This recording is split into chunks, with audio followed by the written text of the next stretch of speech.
There's a cliff face in Mali, West Africa, that stretches for about 150 miles across the Sahel landscape. It rises sharply, in some places nearly 1,000 feet straight up from the valley floor below. And carved into that cliff, tucked into its natural ledges and overhangs, are the remains of an entire civilization. Homes, granaries, ceremonial spaces, some of them so high up the rock face that you have to wonder how anyone got there without modern equipment. Not once, but generation after generation. This is the Bandiagara Escarpment, and it has been hiding its secrets in plain sight for a very long time. The people most associated with this place today are the Dogon, a group who have lived in and around the escarpment for centuries. But here's the thing that stops archaeologists cold every time they dig into the record. The Dogon didn't build those cliff dwellings. They moved into structures that were already ancient when their ancestors arrived. The original builders, a people the Dogon themselves call the Telem, had been living in those caves and carved out ledges for hundreds of years before the Dogon ever set foot in the region. And before the Telem, there may have been others still. So when you look at those cliff dwellings, you're not looking at one chapter of human history.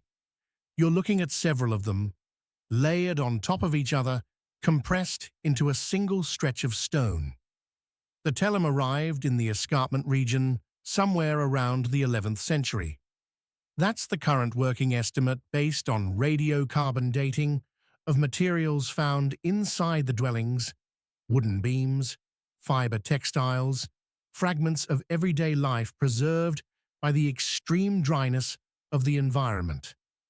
That dryness is actually one of the reasons so much survived. The Sahel climate is brutal on living things, but remarkably kind to organic artifacts. Rope, fabric, wood, things that would have rotted away in a wetter climate have lasted 1,000 years here. What the Telem left behind paints a picture of a community that was sophisticated, organized, and deeply connected to the physical landscape around them. Their granaries, small, rounded structures built directly into the cliff, were engineered to keep grain dry and cool. Their burial practices placed the dead in the highest, most inaccessible parts of the escarpment, which raises a question that researchers keep coming back to. How did they get up there? Even today, with ropes and modern climbing techniques, reaching some of those burial sites is considered a serious challenge. The Telem apparently did it routinely. One theory, and it's been around for a while, suggests the Telem was significantly smaller in physical stature and more agile than modern humans in the region. Some skeletal remains do appear to support this, though the evidence isn't conclusive. Another theory points to the possibility that the cliff face looked different 1,000 years ago, that there were more natural handholds, more gradual ledges, features that have since eroded away. Plausible, but again, not proven. Then there's the climate argument. Around the 11th and 12th centuries, the broader West African region was experiencing significant environmental shifts. Rainfall patterns were changing. Resources were becoming contested. The escarpment, with its natural defensive advantages, may have been chosen precisely because it was hard to reach. Difficult access for outsiders meant safety for the people inside. That's not a unique idea in human history. Defensive settlement is as old as conflict itself. But the scale of what the Telem achieved on that cliff face goes well beyond simple shelter. By the 15th century, the Telem were gone from the escarpment. Where they went is genuinely unknown. Some researchers believe they were pushed out by the incoming Dogon. Others suggest disease, drought, or internal collapse. The Dogon oral tradition speaks of the Telem with a mixture of respect and unease, as people who possessed abilities ordinary humans didn't have. That kind of language in oral history usually points to something real, even if the details have blurred over time. The Dogon moved into the abandoned dwellings and made them their own. They added to the structures, modified them, built new ones alongside the old, and they carried on living on that cliff face well into the modern era. What's striking about the Bandiagara escarpment is not just its age or its scale, it's the continuity. Multiple cultures, across multiple centuries, all drawn to the same stretch of stone, all finding something worth staying for. That doesn't happen by accident. Something about this place kept calling people back, and we're still not entirely sure what it was. There's a mountain in southern Bulgaria that most people outside of Eastern Europe have never heard of. It sits in the eastern Rhodope range, a landscape of dense forests, sharp ridges, and river valleys that have been contested territory for thousands of years. And on top of one of those ridges, cut directly into the natural rock, is a site so large and so complex that archaeologists are still mapping it. Perperikon, a name that doesn't roll off the tongue easily for most Western viewers. But the site itself, once you understand what's actually there, is genuinely difficult to dismiss. This isn't a place where someone built on top of the earth. The people who constructed Perperikon carved into it. Rooms, staircases, ceremonial spaces, drainage channels, all cut from the living rock of the mountain itself. The earliest layers of human activity here date back roughly 8,000 years. That's not a typo. 8,000 years of continuous or near-continuous human presence on a single mountain ridge. To put that in context, that predates the Egyptian pyramids by several thousand years. The site covers an area of roughly 86 acres. That's large by any standard, and what makes it particularly compelling is the range of what's been found there. Thracian pottery, Roman construction, Byzantine fortification walls, medieval additions, layer after layer of different cultures, different empires, different belief systems, all of them apparently deciding that this particular ridge was worth controlling. The question is why? Part of the answer may lie in geography. Perperikon occupies a naturally defensible position. The ridge drops steeply on multiple sides, which means any attacking force would have had to come at it from a limited number of directions. Control this site, and you control movement through a significant stretch of the Rhodope valleys. That kind of strategic value doesn't go unnoticed by any culture that understands warfare and trade routes, and pretty much every culture that passed through the Balkans did. But the strategic argument only takes you so far, because Perperikon wasn't just a fortress. The evidence points to something more layered than that. At the heart of the site, researchers have identified what appears to be a large ceremonial complex, a round altar, a great hall, spaces arranged in ways that don't make sense purely as military architecture. The Thracians, who are most strongly associated with the site's peak period of use, were not a people who separated the sacred from the political. Their kings were also their priests, or at least closely tied to religious authority. A site like Perperikon, commanding, elevated, visible for miles, would have carried enormous symbolic weight. There's also the matter of an ancient written reference. The Greek geographer Ptolemy mentioned a settlement in the Rhodope region that some researchers believe corresponds to Perperikon. And there are accounts, fragmentary, debated but persistent, of an oracle located in the mountains of Thrace, a place where fire divination was practiced, where the future was read in the behavior of flames on an altar. One particular account, preserved in ancient sources, describes how Alexander the Great's father, Philip II of Macedon, may have received a prophecy connected to a Thracian oracle site. Some Bulgarian archaeologists have argued, with some heat, that Perperikon is that site. It's a significant claim, and it's not universally accepted. The evidence is circumstantial rather than definitive, but it's not without foundation either. What has been found at Perperikon is consistent with fire ritual. The large round altar near the center of the complex shows evidence of sustained, repeated burning, not the kind of burning associated with cooking or simple heating, but ceremonial burning, controlled, deliberate, the kind that happens in the same place, in the same way, over a long period of time. By the medieval period, Perperikon had become a fortified town of some regional importance. Byzantine and later Bulgarian rulers built walls, towers, and a church on top of the older Thracian foundations. The site was eventually abandoned sometime in the 14th or 15th century, likely a combination of Ottoman expansion and the broader disruptions that reshaped the Balkans during that period.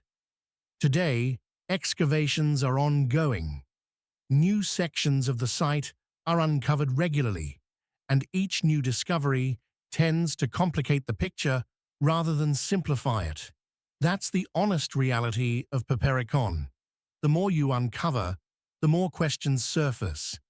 Was it primarily a religious center that also served military functions, or a military stronghold that incorporated religious practice because that's simply how Thracian society operated? Maybe both. Maybe neither fits cleanly. 8,000 years is a long time to keep a secret. Perperikon is still keeping most of them. There's a small island in the middle of the Mediterranean Sea that holds something remarkable. Malta. Most people know it as a tourist destination. Warm weather, blue water, a complicated colonial history. What far fewer people realize is that this island contains some of the oldest freestanding stone structures on the planet. Not just old by regional standards, old by any standard. The temples of Malta were built before Stonehenge, before the pyramids at Giza, before most of what we typically think of as the ancient world had even gotten started. The oldest of these temples, the Gyantija complex on the nearby island of Gozo, dates to somewhere around 3,600 BCE. That's roughly 5,500 years ago. The stones used in its construction weigh up to 50 tons in some cases. And the people who built them had no metal tools, no wheeled vehicles, no draft animals capable of moving that kind of weight. What they had was time, organization, and an understanding of engineering that we are still working to fully appreciate. So the first question isn't what these temples were for. The first question is how they got built at all. Malta's temple period spans roughly from 3,600 to 2,500 BCE, about 1,000 years of continuous monumental construction on an island that measures barely 17 miles long. During that period, somewhere between 7 and 30 distinct temple complexes were constructed across the Maltese archipelago, depending on how you count the surviving and partially surviving structures. The most significant ones, Gyantija, Hagar Kim, Najdra, Taksien, are now UNESCO World Heritage Sites and have been studied extensively since the 19th century. What the archaeology reveals is a society that was, by any reasonable measure, sophisticated. The temples are not rough piles of stone. They're carefully planned structures with distinct architectural features. A trefoil layout in many cases, with semicircular apses arranged around a central corridor. The walls are constructed using two types of limestone found on the island, chosen deliberately. The harder coralline limestone was used for exterior walls and load-bearing elements. The softer Globigerina limestone, easier to carve and shape, was used for interior surfaces and decorative elements. That's not accidental selection. That's applied knowledge of material properties. Inside the temples, researchers have found altars, animal bones indicating ritual sacrifice, carved decorations, and in some cases, figurines. The figurines are particularly striking. Large, rounded forms, human in shape but exaggerated, almost abstract. Some are seated. Some appear to be sleeping. The largest examples, found at the Taxian temple complex, depict figures of considerable scale. What they represent is debated. A deity, a priest, an idealized human form connected to fertility or ancestor veneration. Nobody knows for certain. But the care and consistency with which these figures appear across multiple sites suggests they were central to whatever belief system drove the construction of these temples. And then there's the astronomical alignment question. At Menidra, one of the better preserved complexes, the temple is oriented so that sunlight enters the main corridor and strikes the altar directly at sunrise on the spring and autumn equinoxes. At the solstices, the light hits the edges of specific doorway stones in a way that appears deliberate rather than coincidental. This kind of solar alignment requires sustained observation of the sky over many years and the ability to translate those observations into architectural decisions. It's not primitive thinking, it's methodical. Here's where the story takes a strange turn. Around 2500 BCE, Malta's temple building culture simply stops. The temples are abandoned. And shortly afterward, within a few centuries, a completely different population appears on the island with different pottery, different burial practices, different everything. What happened to the original temple builders is one of the genuinely unresolved questions of Mediterranean archaeology. Disease, famine, environmental collapse, conflict with incoming groups. All of these have been proposed. None has been conclusively demonstrated. It's an entire civilization that rose, flourished, built some of the most sophisticated structures of its era, and then vanished, with no clear written record, no obvious successor culture, no definitive explanation.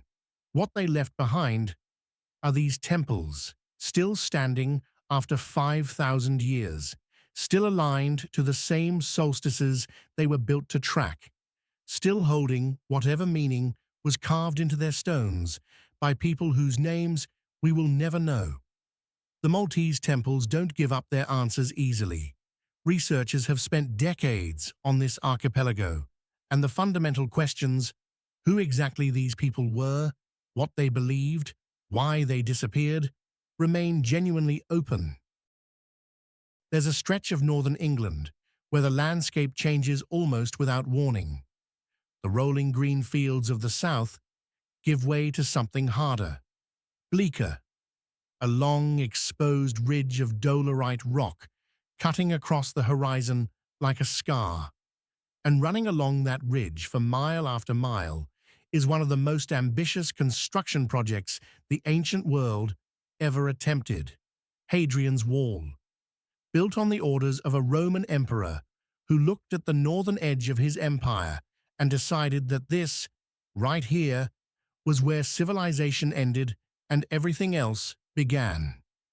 And at one of the highest, most exposed points along that wall sits a fort that has outlasted the empire that built it, Housesteads, known in its day as Vercovicium, a name that translates roughly as the place of the effective fighters. That detail alone tells you something about what Rome expected from the people stationed here. Housesteads was constructed around 124 CE, shortly after Hadrian himself visited Britain in 122 CE and ordered the wall's construction. The fort sits on a natural escarpment, wind sill, the same ridge of hard volcanic rock that the wall follows for much of its length. The Romans didn't choose this location despite its difficulty. They chose it because of it. Elevation meant visibility. Visibility meant control.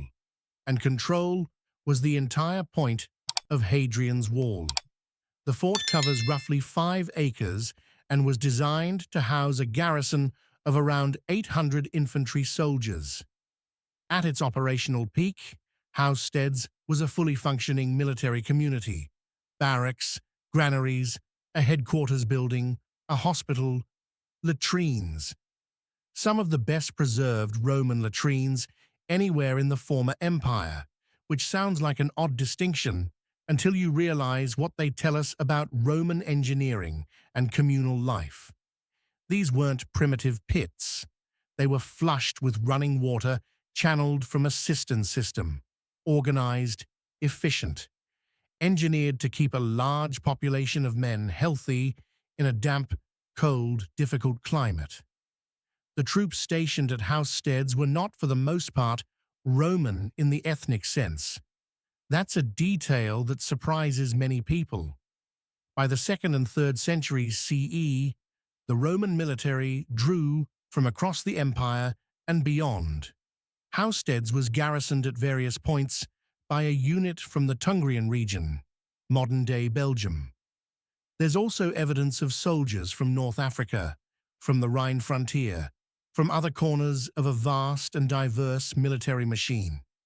These men came from completely different cultures, different climates, different languages, and they ended up on a windy ridge in northern England, spending years or decades of their lives maintaining a wall at the edge of the known world. What that actually felt like is something the archaeological record only partially captures, but it does capture some of it. Tombstones found at and near Housesteads carry inscriptions that name individual soldiers, their home regions, their ages at death. There are records of personal dedications to gods, not just the official Roman pantheon, but local deities, Germanic gods, gods whose names appear nowhere else in the Roman record, men bringing their beliefs with them to a place far from home. That's not just military history, that's human history. Beyond the garrison itself, a civilian settlement, a vicus, grew up outside the fort's walls over time. Traders, families, craftspeople, tavern keepers. The presence of women and children in these settlements is well documented. Housesteads wasn't just a military installation. It became, over time, a community, a strange, improvised, multinational community on the edge of the empire, but a community nonetheless. The wall and its forts were abandoned progressively through the 4th century as Roman authority in Britain weakened and eventually collapsed altogether. By the early 5th century, the garrisons were gone, the civilian settlements dispersed, and Housesteads began its long, slow return to the landscape. What's remarkable is how much survived. The exposed, difficult terrain that made Housesteads strategically valuable also made it largely unattractive for later agricultural development. Stones were robbed for local building projects over the centuries. That happened across the entire wall. But the basic footprint of the fort remained. Walls, room foundations, the layout of a Roman military community, preserved in outline against the Northumberland sky. Today, walking through Housesteads, you're walking through a place that was continuously occupied and operationally active for the better part of 3 centuries. 300 years of soldiers, administrators, traders, and families living and dying on that ridge.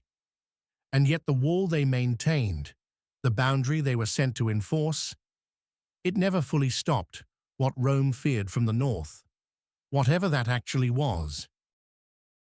There's a city in the ancient world that most people have heard of without really knowing what it was. Pella. The name appears in history books primarily as a footnote, the birthplace of Alexander the Great. And that association, as significant as it is, has actually worked against the site in a strange way. Because when people think of Pella, they think of Alexander, they think of conquest and empire, and a young Macedonian king who changed the map of the known world. What they don't think about is the city itself, what it was before Alexander, what it contained, what it meant to the people who actually lived there. The Upper Temple complex at Pella is one of those places that deserves considerably more attention than it typically receives. And the more carefully you examine what's been uncovered there, the more you realize that Pella was not simply a launching pad for a famous conqueror. It was a sophisticated urban center with a religious and civic life that reflected the full complexity of Macedonian culture at its height.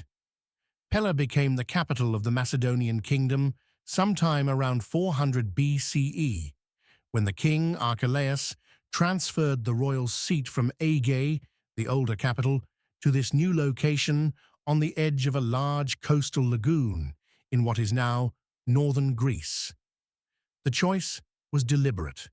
Pella offered access to the sea, connection to major overland routes, and a flat, expansive site suitable for large-scale urban planning.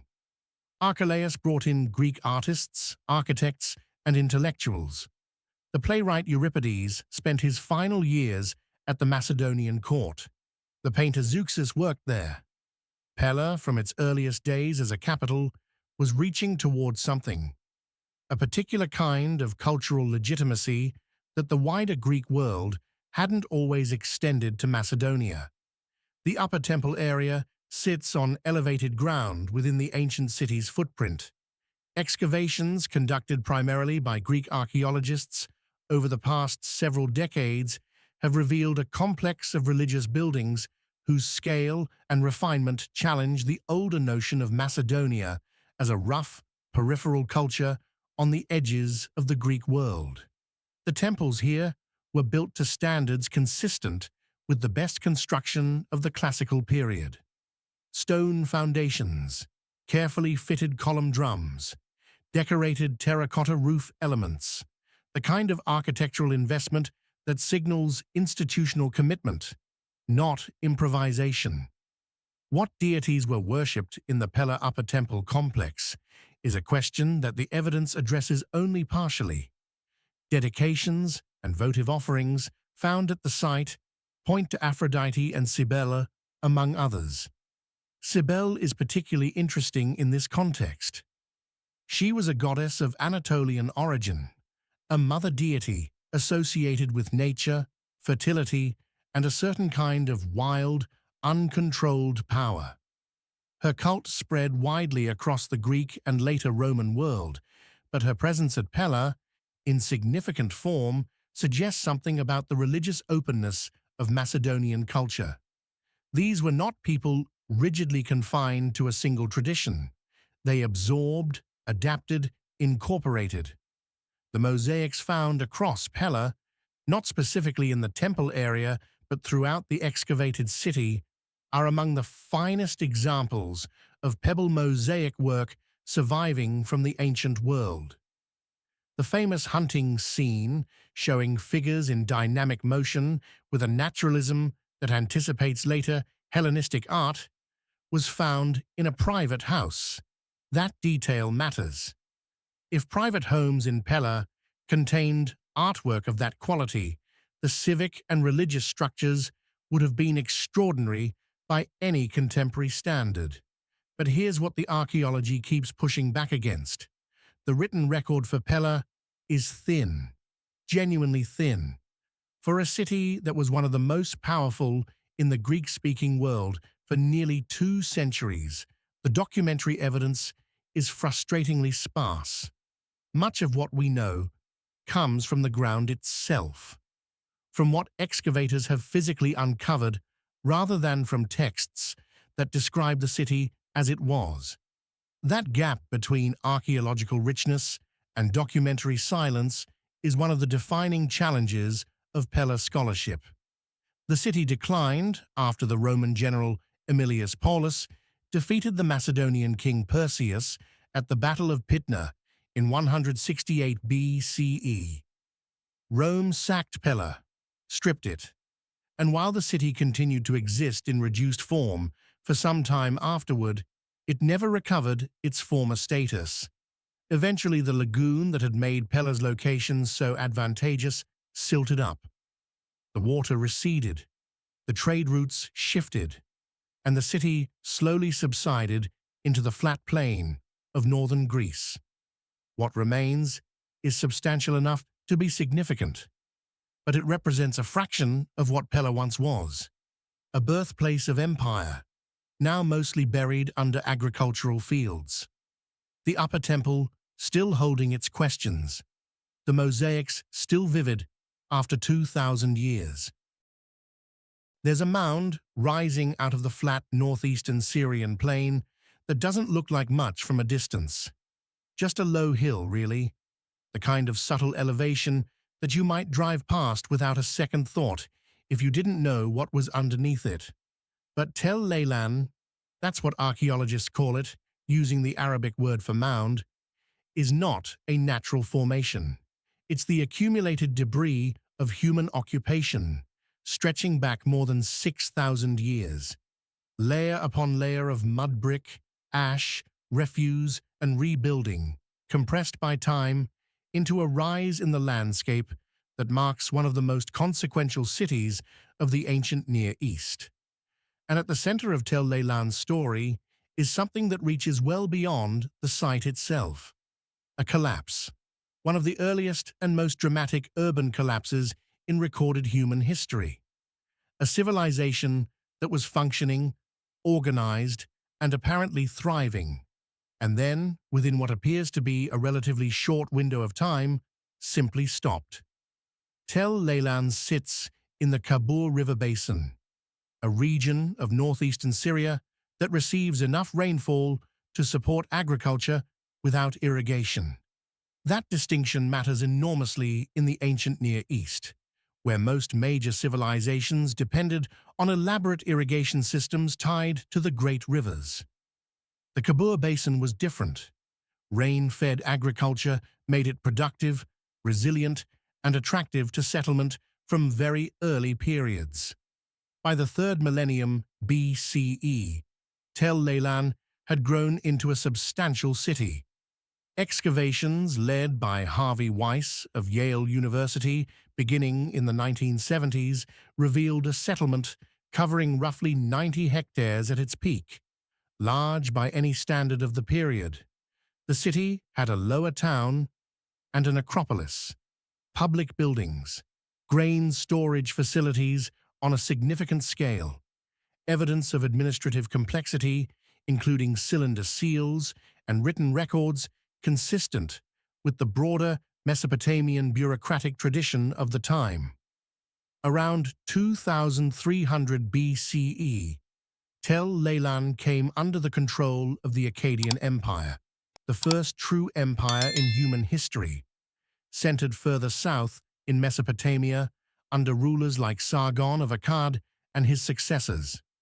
The Akkadians reorganized Tel Leilan, renamed it Shekna, and incorporated it into their imperial administrative system.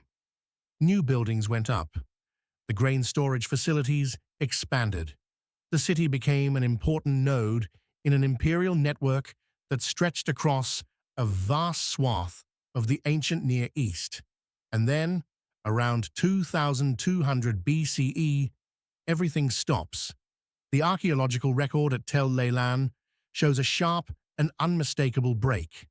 The city is abandoned, not gradually, not through the slow processes of economic decline or political marginalization. The evidence points to something more abrupt. Streets that were in use are suddenly empty. Buildings that were maintained are left to deteriorate. And crucially, a layer of wind-blown sediment, fine and distinctive, begins to accumulate over the abandoned structures, sediment that was not accumulating before, sediment that tells a specific story about the landscape around Tel Leilan during this period. Harvey Weiss and his team made an argument in the early 1990s that generated significant debate in archaeological circles and beyond. They proposed that the collapse of Tel Leilan, and by extension, the broader collapse of the Akkadian Empire around the same time, was triggered not primarily by political or military factors, but by a prolonged and severe drought, a climate event lasting perhaps 3 centuries, affecting a wide swath of the ancient Near East and Eastern Mediterranean. The evidence they marshaled was geological as much as archaeological. Soil samples from Tel Leilan and surrounding areas showed a dramatic shift in wind-blown particle deposition consistent with severe aridification. Similar signals appeared in marine sediment cores from the Gulf of Oman. Ancient pollen records from the region told the same story. The land dried out. The rain-fed agriculture that had made the Kabul Basin productive failed. And without that agricultural base, a city like Tel Leilan simply could not sustain itself. The debate around this interpretation has been substantial. Some researchers accept the climate argument largely as presented. Others argue that the picture is more complicated, that political instability, military pressure, and internal Akkadian tensions contributed significantly to the collapse independent of climate factors. The honest answer is probably that multiple causes converged. Empires rarely fall for a single reason.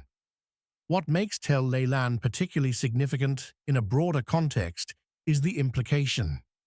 If a major climate shift contributed to the collapse of the Akkadian Empire around 2200 BCE, it raises uncomfortable questions about the relationship between environmental stability and civilizational continuity, questions that feel less academic and more urgent, depending on when you're reading them.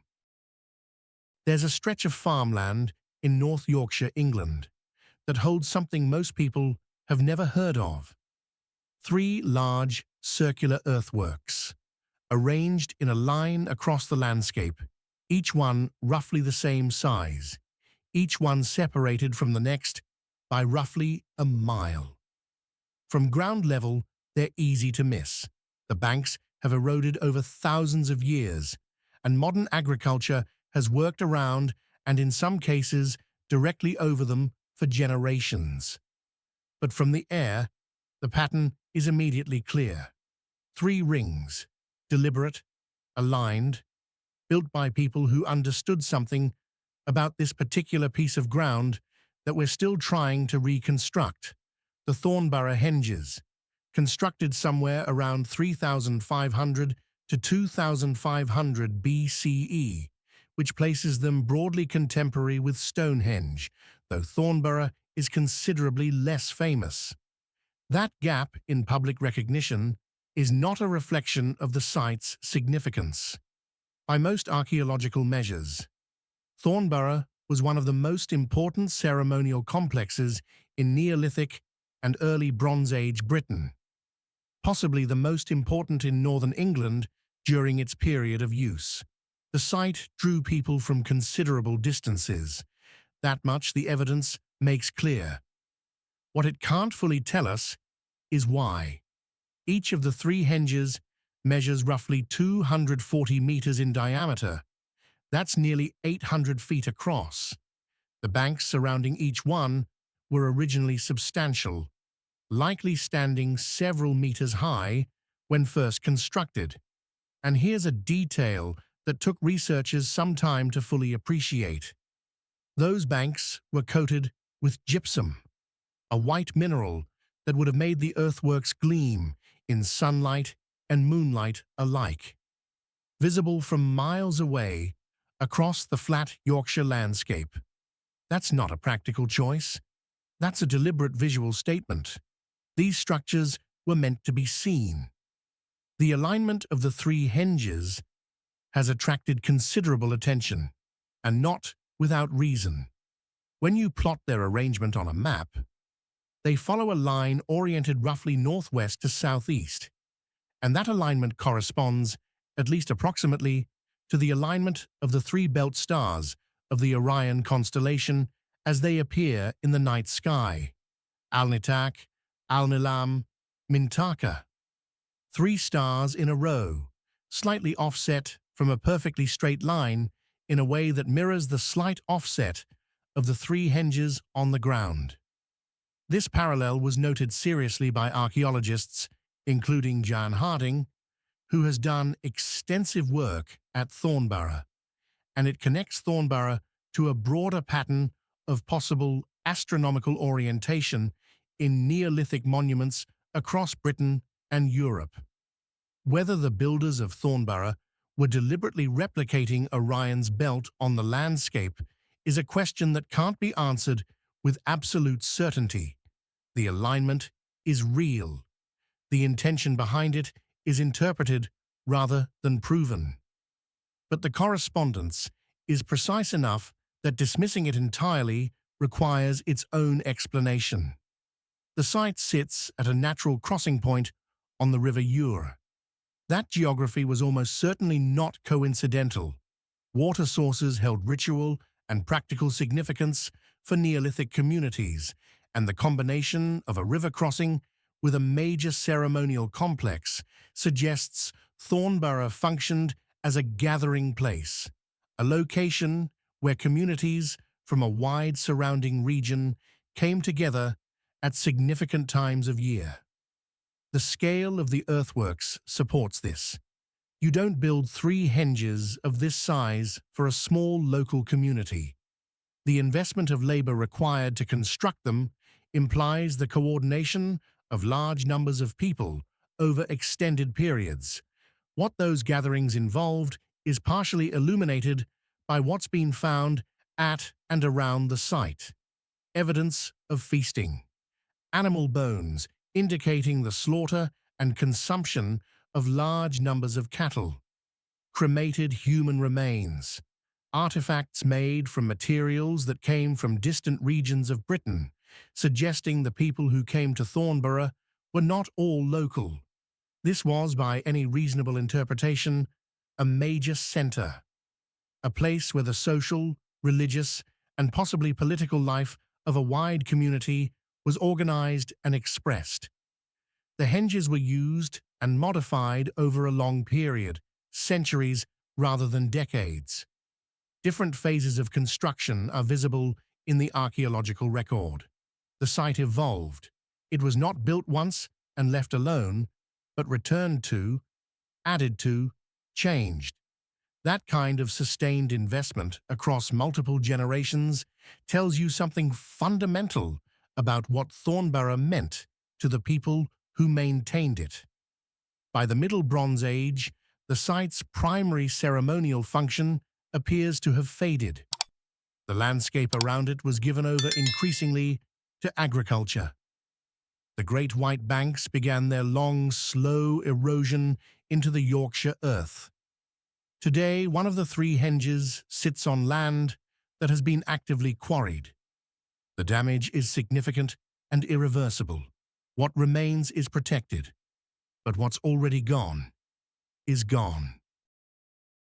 There's a city in western Turkey that most travelers pass through without stopping.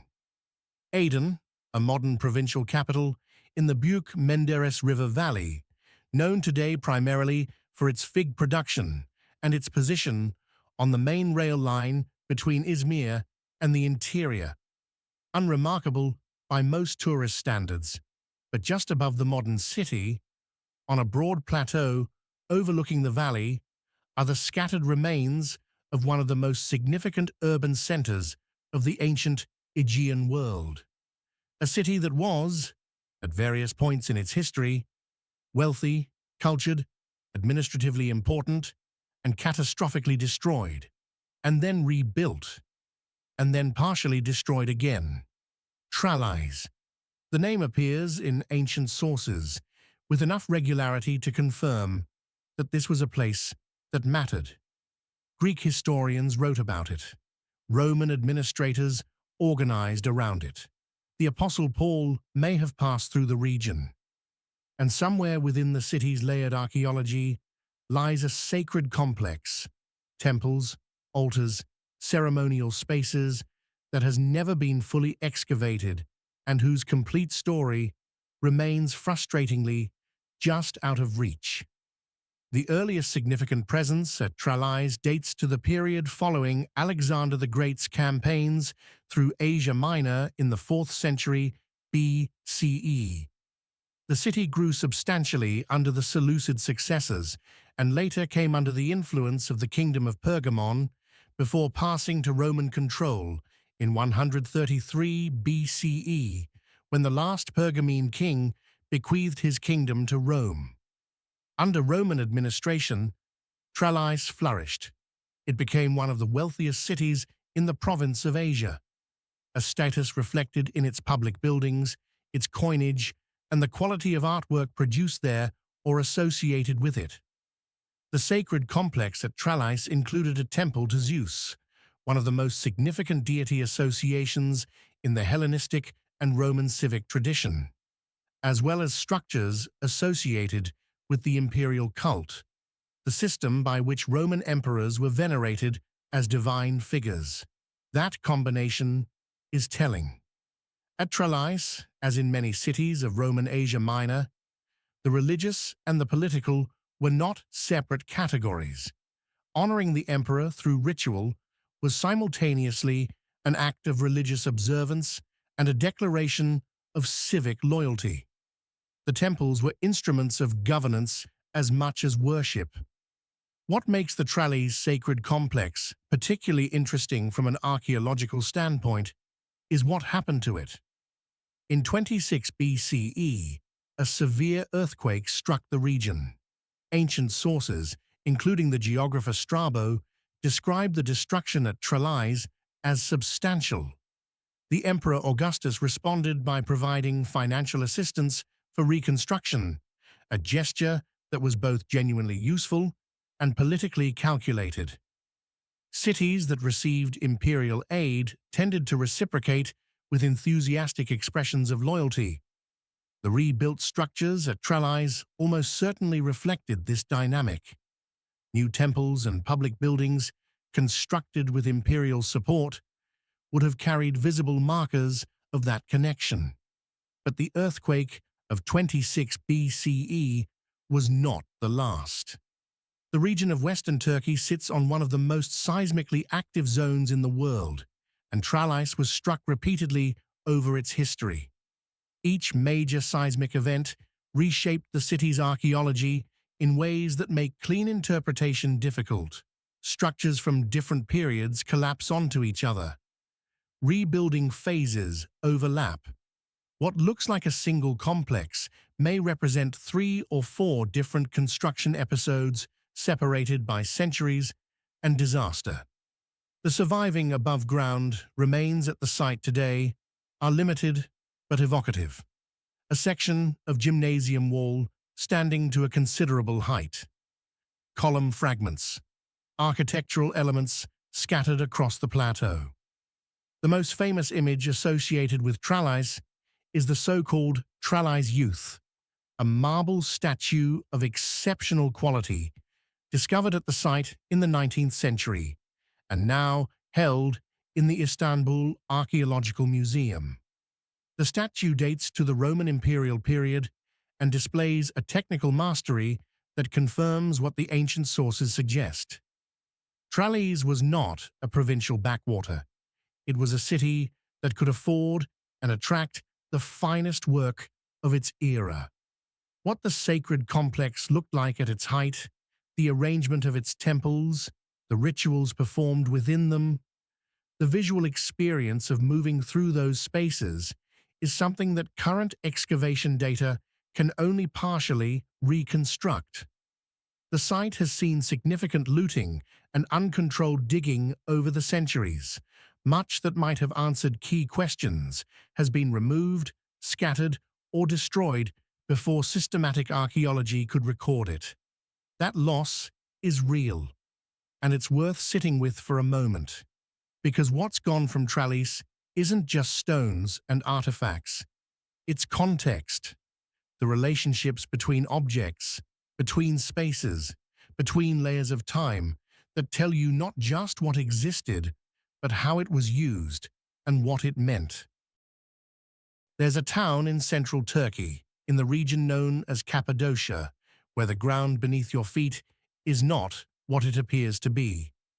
Derinkuyu, a modest, unremarkable settlement on the surface, the kind of place you might pass through on your way somewhere else without giving it a second thought. Flat landscape, volcanic rock, the characteristic cave formations that make Cappadocia one of the most visually distinctive regions in the world. But underneath Derinkuyu, beginning just a few meters below the surface and descending through 19 distinct levels to a depth of approximately 60 meters, is a city, a complete, fully functional city, built entirely underground, not a shelter, not a storage facility, a city with ventilation shafts, wells, wineries, oil presses, stables, kitchens, communal spaces, a church, a school, missionary quarters, the infrastructure of an entire community carved out of the soft volcanic tuff by human hands over a period of time and through a process of construction that remains only partially understood. Derinkuyu is the largest of approximately 200 underground settlements identified in the Cappadocia region. It could accommodate, by most estimates, somewhere between 20,000 and 50,000 people. Those numbers are genuinely difficult to absorb. 20,000 people living underground. The logistics of that, the food supply, the water management, the air circulation, the social organization required to keep that many human beings alive in an enclosed subterranean environment represent an engineering and administrative achievement of a very high order. The volcanic tuff of Cappadocia made this possible in a way that would have been unthinkable in most other geological environments. The rock is soft enough to carve with relatively simple tools, but hardens significantly when exposed to air, becoming structurally stable over time. Early inhabitants of the region discovered this property and put it to extraordinary use. The underground spaces could be expanded gradually, room by room, level by level, without the constant risk of collapse that would have accompanied similar excavation in harder or less stable substrates. The earliest human activity in the underground spaces of Cappadocia is difficult to date with precision. Some researchers place the initial use of natural caves and simple excavations as far back as the Bronze Age. But the large-scale organized development of Derinkuyu as a complex multi-level settlement is most strongly associated with the period from roughly the 7th century BCE onward, with significant expansion and modification continuing through the Byzantine period, well into the first millennium CE. That's a span of active use covering more than 1,000 years, different cultures, different threats, different reasons for going underground. The defensive design of Derinkuyu is one of its most striking features. Each level could be sealed from the inside using large circular stone doors, some weighing several hundred kilograms, that rolled into position across doorways and could not be moved from the outside. The tunnels connecting levels are deliberately narrow and low, forcing anyone moving through them to crouch and proceed single file. An attacking force attempting to advance through those tunnels would have been extraordinarily vulnerable. The defenders, familiar with the layout and positioned at choke points, held an overwhelming advantage. This was not accidental architecture. Every element of Derinkuyu's design, reflects a sustained and sophisticated understanding of defensive strategy. The ventilation system is equally remarkable. Over 50 ventilation shafts connect the underground levels to the surface, maintaining breathable air throughout the complex, even when all entrances were sealed. The deepest shaft reaches approximately 55 meters, maintaining adequate airflow at that depth through a system designed without modern engineering knowledge, required both careful planning and accumulated practical experience. It worked. That much is beyond dispute. Who specifically built Derinkuyu, and when the major phases of its construction occurred, involves more interpretive uncertainty than the physical facts of its existence. The Phrygians, who inhabited this region of Anatolia in the early 1st millennium BCE, are one candidate. Early Christian communities fleeing Roman persecution are another, and there is clear evidence of Christian use. The church carved into one of the lower levels is unambiguous. Byzantine-era inhabitants certainly used and expanded the complex during periods of Arab raids between the 7th and 10th centuries CE. The honest answer is that Derinkuyu's construction history is cumulative rather than singular. Different groups at different times carved new spaces, modified existing ones, and adapted the underground city to their particular circumstances and needs. There's a group of islands off the northern coast of Scotland where the wind never really stops. Orkney, a landscape of low hills, treeless coastline, and skies that shift between dramatic and impossibly clear with very little warning. It's the kind of place that feels genuinely ancient, not in a romantic or constructed way, but in the way that the land itself carries weight. The rock here is old. The settlements here are old. And on a narrow strip of land between two lakes, the Loch of Harre and the Loch of Stennis, stands one of the most significant Neolithic monuments in northern Europe, the Ring of Brodgar, a stone circle of exceptional scale and remarkable preservation, built somewhere between 2500 and 2000 BCE, which places it in the same broad period as the later phases of Stonehenge. But Brodgar exists in a context that makes it, if anything, more archaeologically rich than its more famous southern counterpart. Because Brodgar is not alone. It sits within a concentration of Neolithic monuments, standing stones, burial mounds, settlement sites, that together constitute what researchers now call the heart of Neolithic Orkney, a UNESCO World Heritage Site, and a place that has fundamentally reshaped what we understand about the complexity of Neolithic society in Britain. The Ring of Brodgar originally consisted of 60 standing stones, arranged in a circle approximately 104 meters in diameter. Of those 60 original stones, 27 survive standing today. The circle is surrounded by a rock-cut ditch, not an earthen bank like most henges, but a ditch carved directly into the bedstone of the peninsula, reaching in some places 3 meters deep and nearly 9 meters wide. Cutting that ditch with the tools available in the Neolithic period, stone, bone, antler, represents an investment of labor that archaeologists have estimated in the hundreds of thousands of hours. That's not a casual undertaking. That's a community organizing itself around a purpose it considered absolutely central. What that purpose was is the question that Brodgar keeps refusing to answer cleanly. The site has never been fully excavated, a deliberate choice. As it happens, the decision to preserve the majority of the site unexcavated reflects both a respect for its integrity and a recognition that future archaeological techniques may extract information that current methods cannot. What excavation has been done, particularly around the henge ditch, has produced dating evidence and some artifacts, but nothing that resolves the fundamental question of function. Was Brodgar primarily a ceremonial space, an astronomical observatory, a gathering place for communities from across the region, a monument to the dead? Some combination of these things. The astronomical dimension of Brodgar has attracted serious attention. The circle's orientation and certain alignments within it have been studied in relation to solar and lunar movements. The Neolithic inhabitants of Orkney were clearly sophisticated observers of the sky.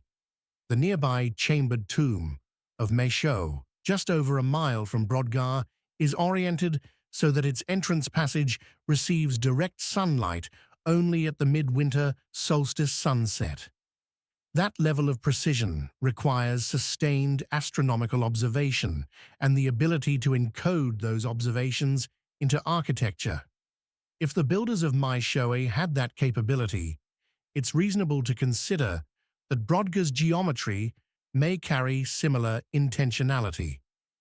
The Ness of Brodgar excavation, ongoing since 2003, has revealed a massive ceremonial complex between the Ring of Brodgar and the Stones of Stennis, another standing stone circle located less than a kilometre away.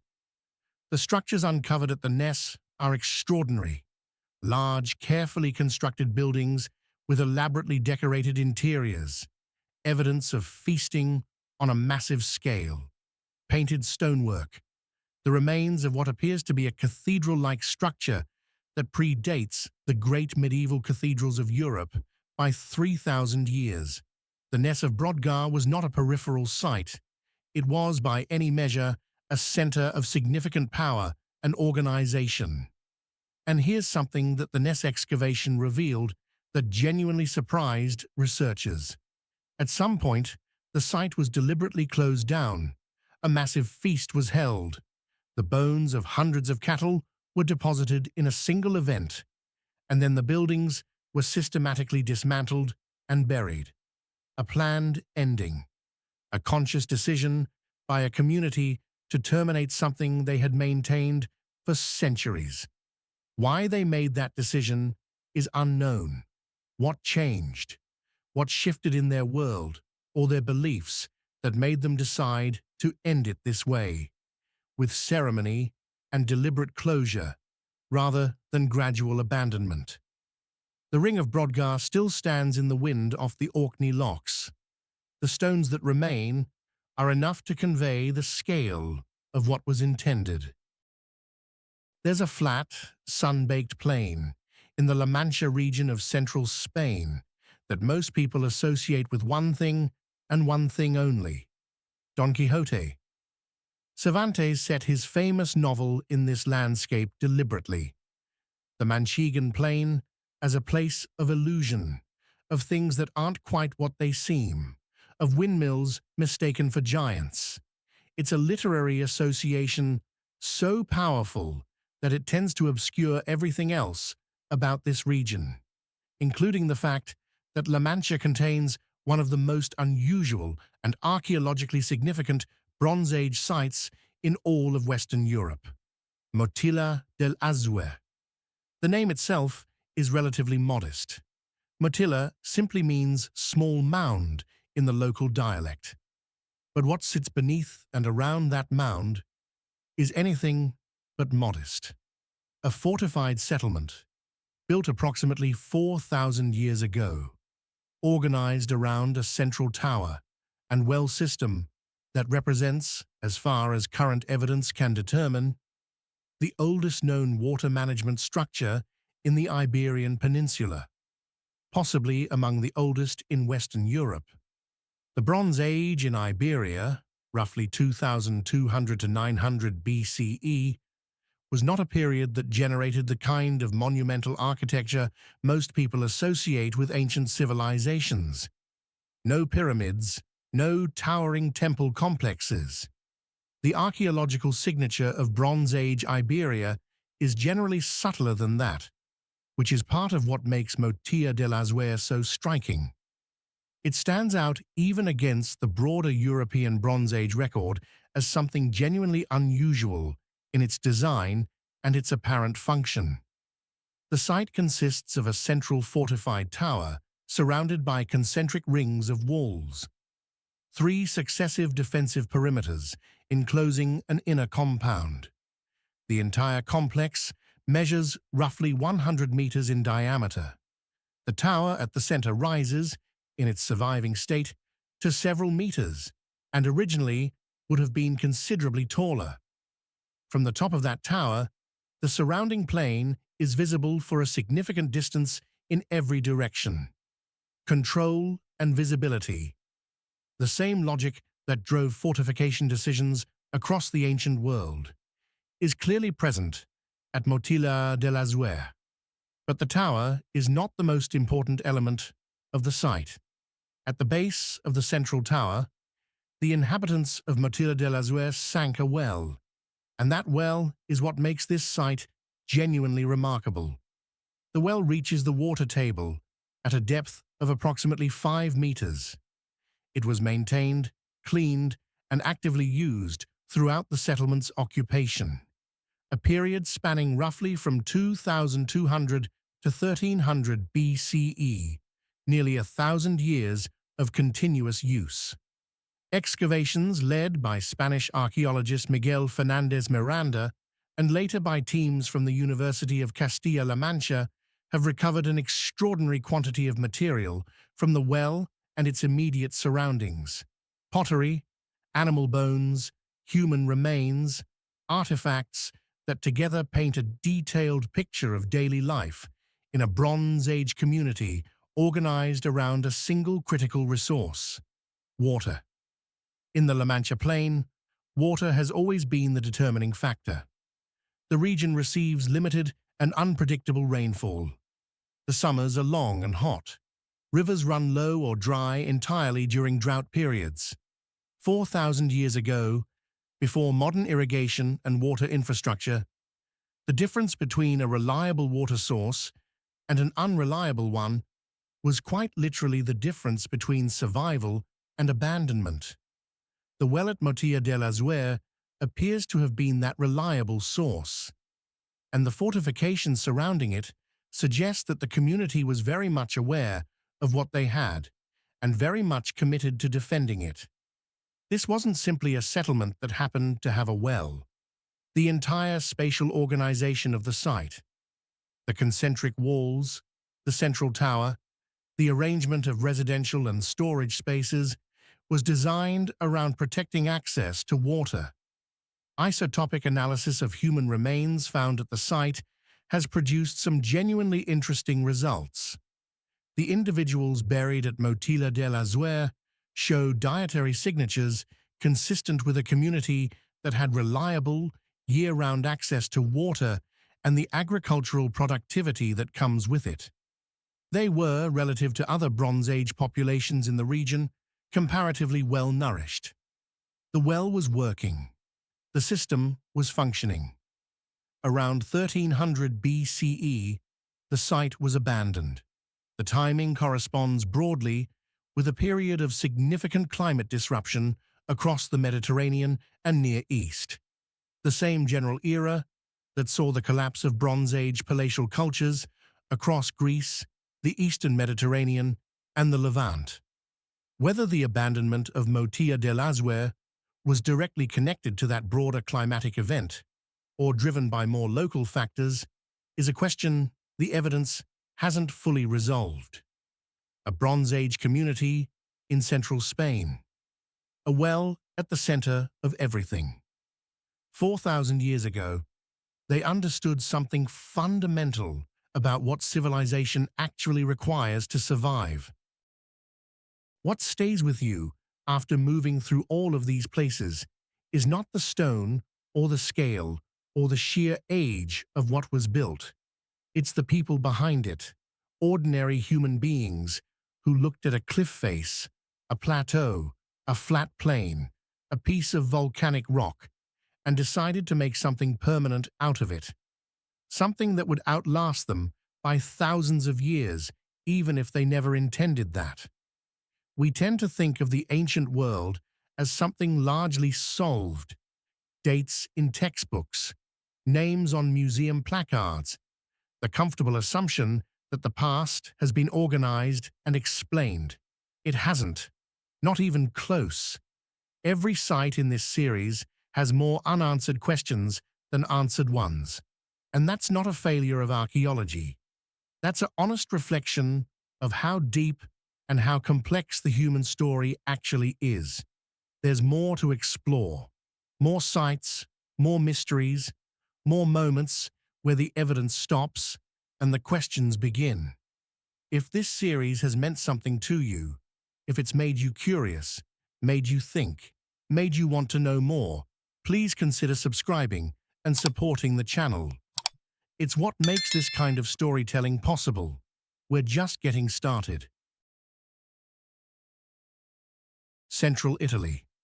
The Apennine Mountains roll across the landscape like a spine, dividing the country east from west. Snow caps the peaks in winter. Pine forests cling to the slopes. In the valleys below, small towns that have existed since before Rome was an empire. About 60 miles east of Rome, near the modern town of Avezzano, a mountain called Monte Velino rises above the Fucine Basin. On its lower slopes, partially hidden by scrub and wildflowers, lie the ruins of Alba Fucens, a Roman colony, a military fortress, a city that played a crucial role in Rome's conquest of Italy and then faded into obscurity. The Romans founded Alba Fucens in 303 BC, during the period when they were still fighting to control the Italian peninsula. They'd just defeated the Samnites, tough mountain tribes who'd resisted Roman expansion for decades. Alba Fucens was established right in the middle of what had been Samnite territory. A statement, a garrison, a permanent reminder of who was in charge now. The location was strategic. The Via Valeria, a major road connecting Rome to the Adriatic coast, passed directly through Alba Fucens. Control the road, control trade and military movement across central Italy. The colony sat at the intersection of multiple tribal territories, Marsi, Iki, Samnites. Rome needed a strong presence here to keep them all in check. 6,000 colonists were sent to establish the settlement. Roman citizens, veterans mostly, given land in exchange for military service.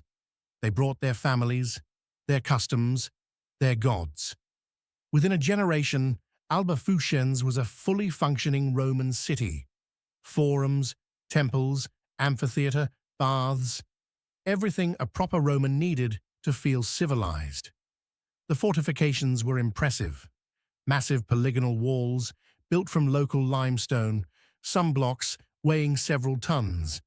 The wall circuit stretched for nearly 2 miles, enclosing about 90 acres. Parts of it still stand today. Stretches of wall 20 feet high, solid and grey, crowned with weeds. The construction technique is called opus siliceum. Irregularly shaped stones, fitted together like a jigsaw puzzle, no mortar, relying entirely on precision cutting and gravity. It's the same technique used at other early Roman fortifications across Italy. Labor-intensive, but nearly indestructible. These walls could withstand battering rams, siege equipment, earthquakes. They were built to last centuries. And they did. Alba Fucens served as a military stronghold during the Social War in the 90s BC, when Rome's Italian allies rebelled, demanding citizenship and equal rights. The city remained loyal to Rome, serving as a base for operations against the rebels. It also functioned as a prison for high-status captives. Syphax, a Numidian king who fought against Rome during the Second Punic War, was held here until his death. Later, Perseus, the last king of Macedon, was imprisoned at Alba Fucens after his defeat by Rome in 168 BC. He died here too. The city was where Rome sent foreign kings to fade away, forgotten. By the 1st century BC, Alba Fucens had evolved from military colony to prosperous town. The threat from neighboring tribes was gone. All of Italy was Roman now. The city became an administrative center, a market town. Farmers from the surrounding countryside brought grain, olives, wine to sell. Merchants traveling the Via Valeria stopped to rest, trade, resupply. The Forum was the heart of civic life. Temples lined its edges. The basilica, where legal cases were heard, stood at one end. Shops occupied the ground floors of buildings surrounding the plaza. On market days, it would have been packed. Vendors hawking goods, politicians making speeches, kids running between the stalls. The amphitheater could seat 6,000 people, nearly the entire population. Gladiatorial games were held there, animal hunts, public executions, entertainment, Roman style, brutal, yes, but also community building, shared experiences that reinforced social bonds and reminded everyone of their place in the hierarchy. Then came the slow decline. It started in the 3rd century AD. Barbarian invasions weakened the empire's infrastructure. Roads fell into disrepair. Trade diminished. Cities that depended on commerce struggled. Alba Fucens was one of them. The death blow came in the 6th century. A series of earthquakes struck central Italy. Buildings collapsed. Aqueducts broke. The population, already diminished, abandoned what was left and moved to safer locations. By the 7th century AD, Alba Fucens was empty, silent. Medieval villages scavenged the ruins for building materials. Blocks from the ancient walls ended up in farmhouses and churches. What couldn't be moved was left to weather and decay. Soil accumulated. Vegetation covered the streets and buildings. Within a few centuries, Alba Fucens disappeared beneath the earth. There's a small town in the Rajasthan desert called Abhaneri. If you weren't looking for it, you'd drive right past it. Dust, heat, flat land in every direction. Nothing about the landscape prepares you for what's sitting right in the middle of it. Because when you walk through a modest stone gateway and look down, and I mean straight down, you're staring into one of the most geometrically precise structures ever built by human hands. 13 stories, 3,500 steps. And it was built somewhere around the 9th century AD, give or take a few decades, depending on which historian you ask. This is Chand Baori, and it is unlike anything else on Earth. The first thing that strikes most people isn't the size, though the size is staggering. It's the symmetry. Every single staircase along 3 of its 4 walls descends at exactly the same angle, in exactly the same pattern, meeting at the bottom, in a way that looks less like ancient construction and more like something drawn on a drafting table with a computer. Except there were no computers in 9th century India. There were no cranes, no laser levels, no modern surveying equipment. Just human hands, stone, and a level of organizational intelligence that's genuinely difficult to wrap your mind around. The stepwell is approximately 30 meters deep. To put that in perspective, that's roughly the height of a 10-story building, inverted, underground, filled with interlocking staircases on 3 sides and a tall colonnaded pavilion on the 4th. The pavilion housed a shrine dedicated to the goddess Harshat Mata, whose temple still stands just outside the stepwell's entrance, partially intact despite centuries of invasions and neglect. Now, who built this? The credit traditionally goes to King Chanda of the Nikumba dynasty, hence the name Chand Baori, or roughly translated, Chand's Stepwell. But here's where the story gets a little more complicated. Very little is actually documented about King Chanda himself. The historical record is thin. What we know comes largely from later inscriptions and regional oral histories, neither of which are considered ironclad by modern archaeologists. So the man behind arguably the most sophisticated water storage structure in the ancient world remains at best a shadowy figure. And why build it at all? That question has a practical answer and a deeper one. Rajasthan is arid, brutally so. The region receives very little rainfall, and what water does fall evaporates fast in the desert heat. A stepwell like Chand Baori solved that problem in a remarkably elegant way. The deeper you go, the cooler the temperature, sometimes as much as 5 to 6 degrees Celsius cooler than the surface.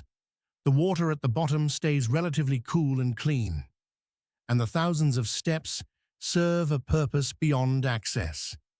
They allow people to reach the water table at any level, regardless of the season or how much the water has receded during dry months. It's engineering that responds to nature rather than fighting it. But the deeper answer, the one that keeps researchers coming back, is that this wasn't just a well. It was a gathering place, a social space, a religious site. Communities came here not just to collect water, but to meet, to trade, to observe festivals tied to the water goddess. The stepwell sat at the center of civic life, in a way that's hard to fully appreciate if you're thinking of it as simply infrastructure. There are competing ideas about the construction timeline. Some scholars argue that certain structural elements suggest multiple phases of building, that what King Chanda may have started, later rulers added to or modified. The perfectly uniform staircases on 3 walls contrast with the more ornate, almost ceremonial northern pavilion in a way that suggests different intentions, possibly different eras. No definitive excavation has resolved this yet. What we do know is that Chand Baori fell out of active use sometime after the 11th century, when a series of invasions, most notably by Mahmud of Ghaznī's forces sweeping across northern India, disrupted the region profoundly. The temple of Harshat Mata was damaged, the community that sustained the stepwell scattered, and slowly, over generations, the sand crept in. It wasn't rediscovered by the wider world until the 20th century, and even now, standing at its edge, looking down into that impossible geometric descent. The honest question isn't how they built it. The honest question is, why don't we fully understand it yet? There's a moment, twice a year, that happens with absolute precision. The sun rises at a specific angle, its light cuts through a carefully aligned opening in an ancient stone wall, and for just a few minutes, an entire interior chamber fills with gold. Not symbolically, literally. The light lands exactly where it was designed to land. On an altar, a throne, a sacred object, depending on which temple you're standing in and which civilization built it. This wasn't an accident. It was never an accident.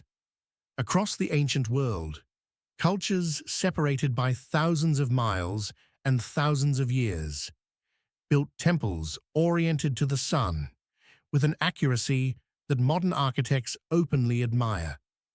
But the structure that perhaps best represents the full ambition of solar temple building, the one that sits at the intersection of engineering, astronomy, religion, and political power, is the Coricancha, the Temple of the Sun in Cusco, Peru. Built by the Inca at the height of their empire and still standing, in large part, despite everything history threw at it. The name Coricancha comes from the Quechua language. It translates roughly to golden enclosure, and that name was earned. When Spanish conquistadors entered Cusco in 1533, eyewitness accounts, some recorded by the soldiers themselves, describe walls lined with sheets of solid gold. Not gold paint, not gold leaf.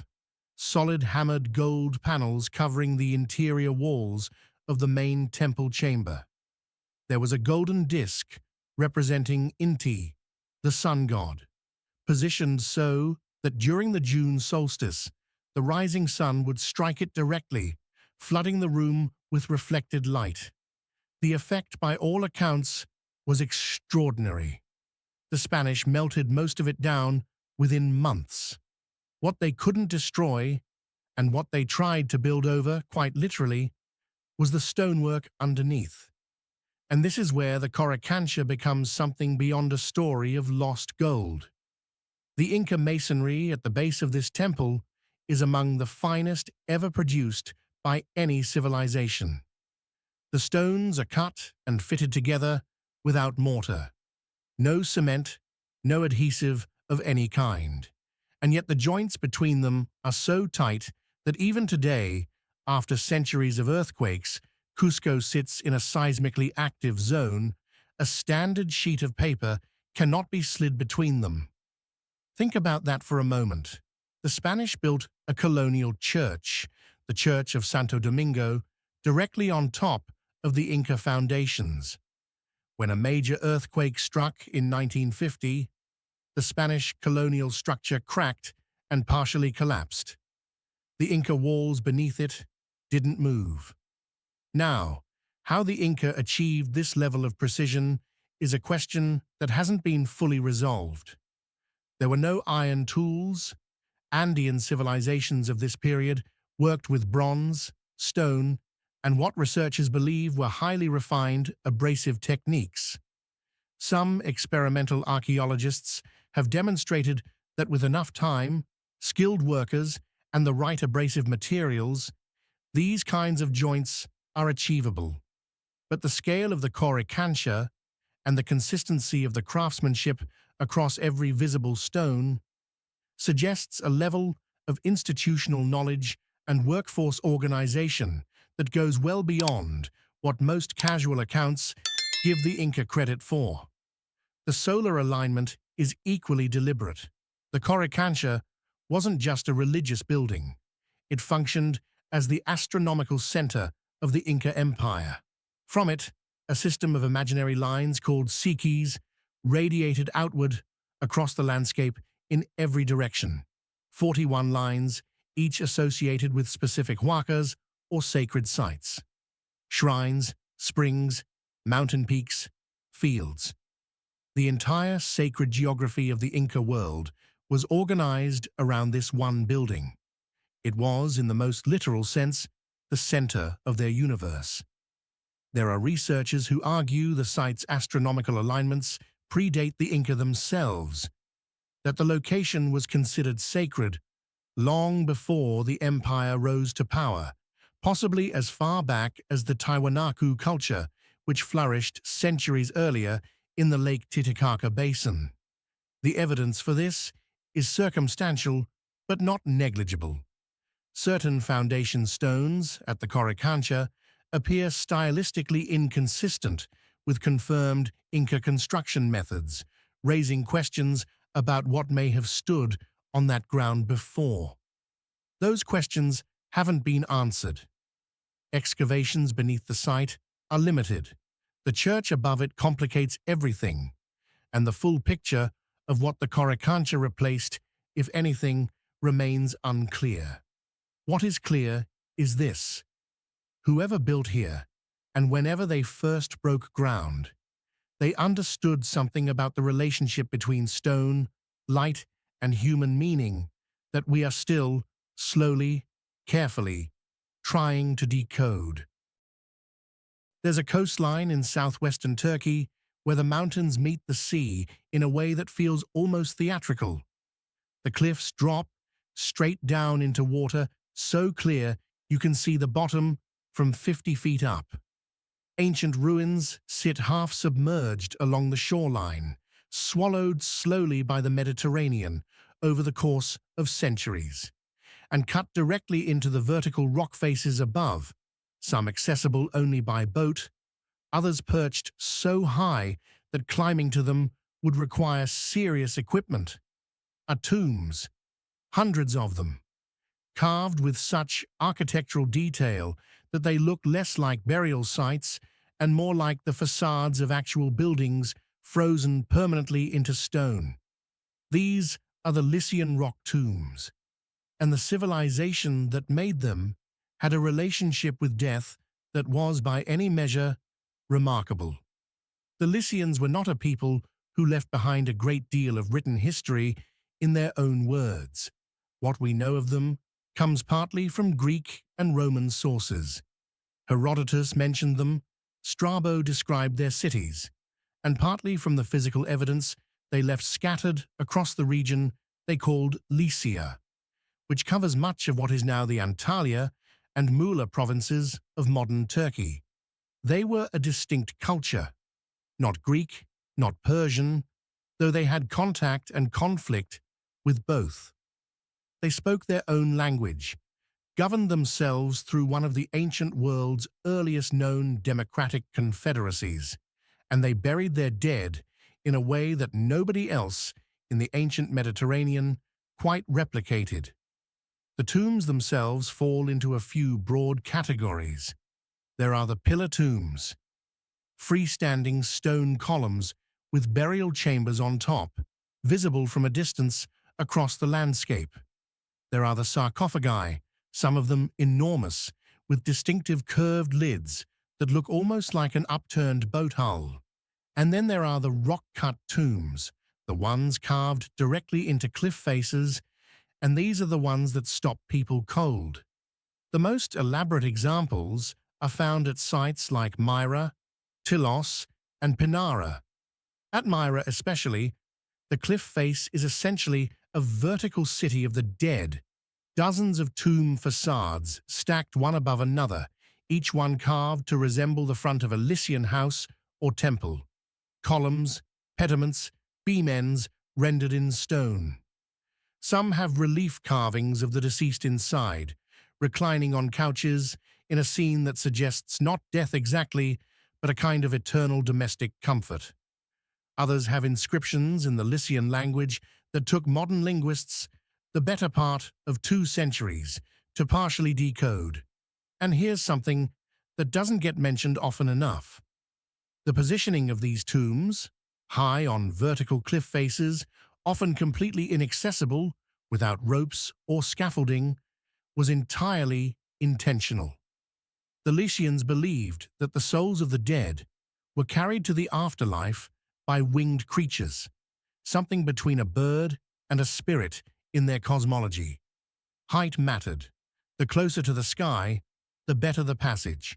So they built accordingly, cutting into rock faces at elevations that made the construction itself an act of staggering physical commitment.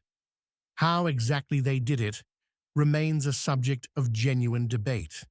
Working on a sheer cliff face, in some cases hundreds of feet above the ground, with only bronze and iron tools, would have required scaffolding systems of considerable sophistication.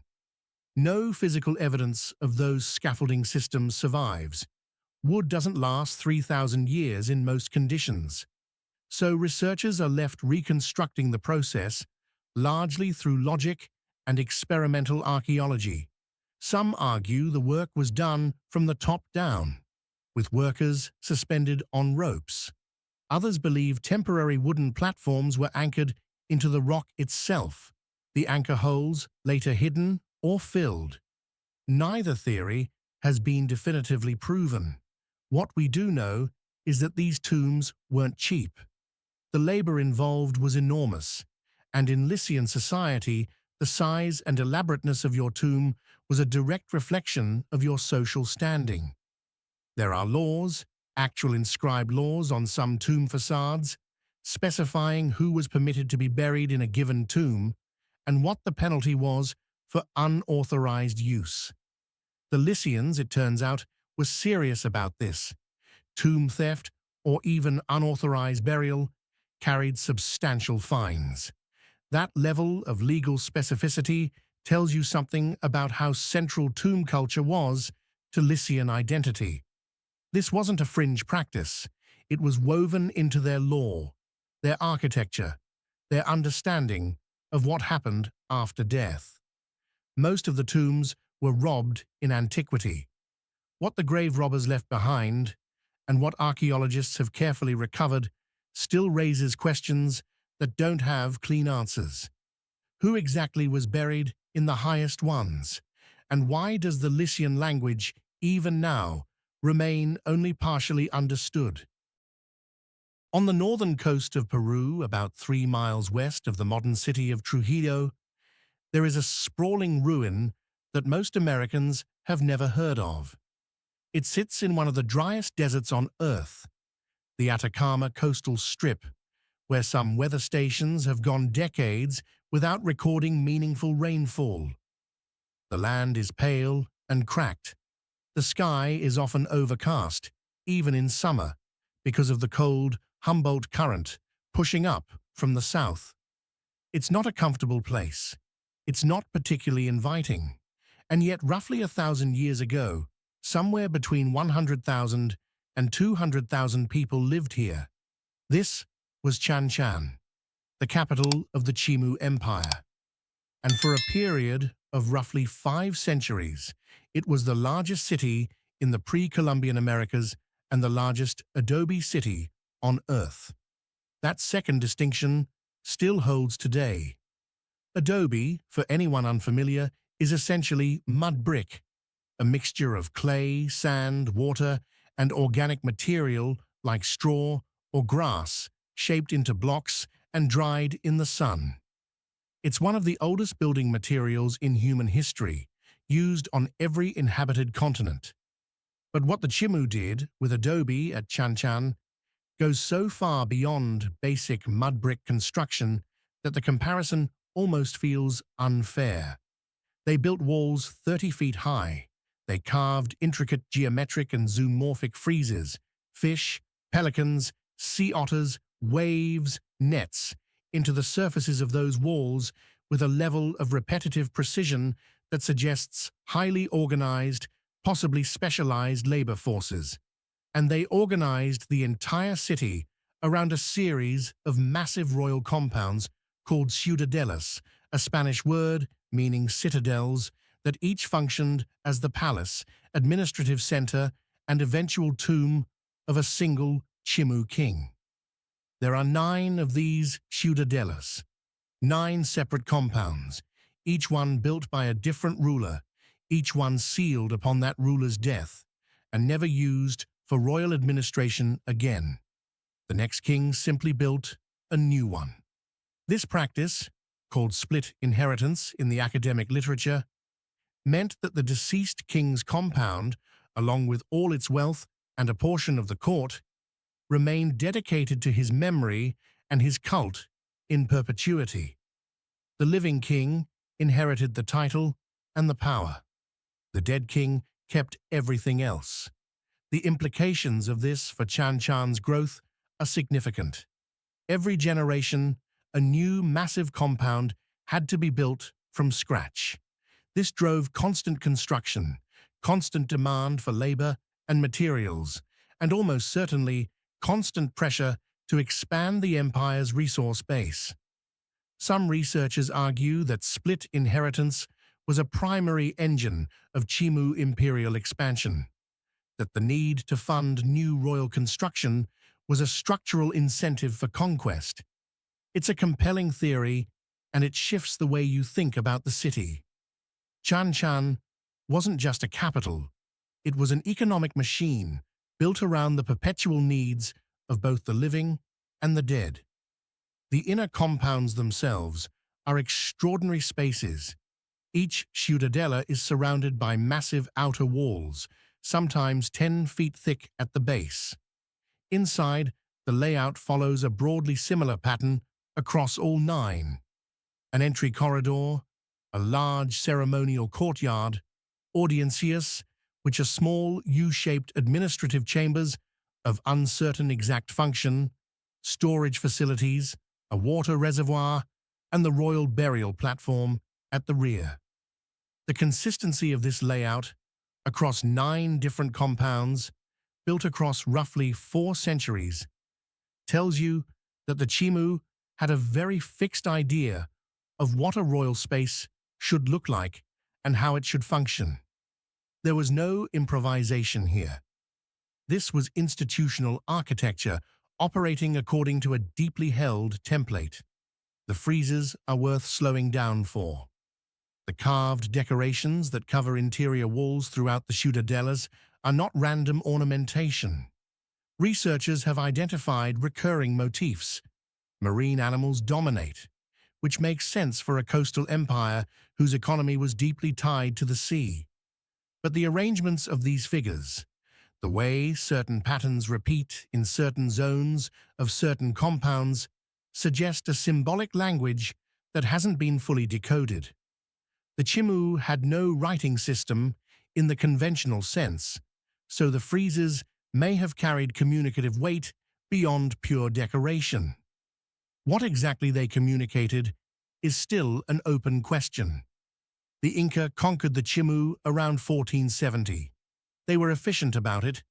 They reportedly kidnapped Chimu artisans and relocated them to Cusco, stripping Chan Chan of much of its skilled labor force almost immediately. Within decades, the city began its long decline. What the Inca took, the desert slowly reclaimed the rest.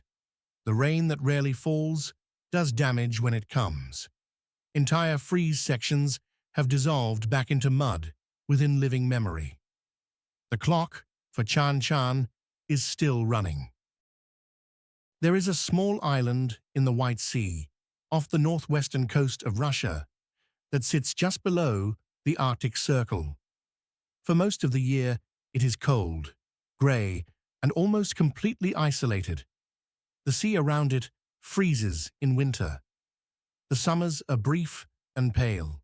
The island is called Bolshoy Zayatsky, Big Hair Island in English, and it measures roughly 1.5 miles across.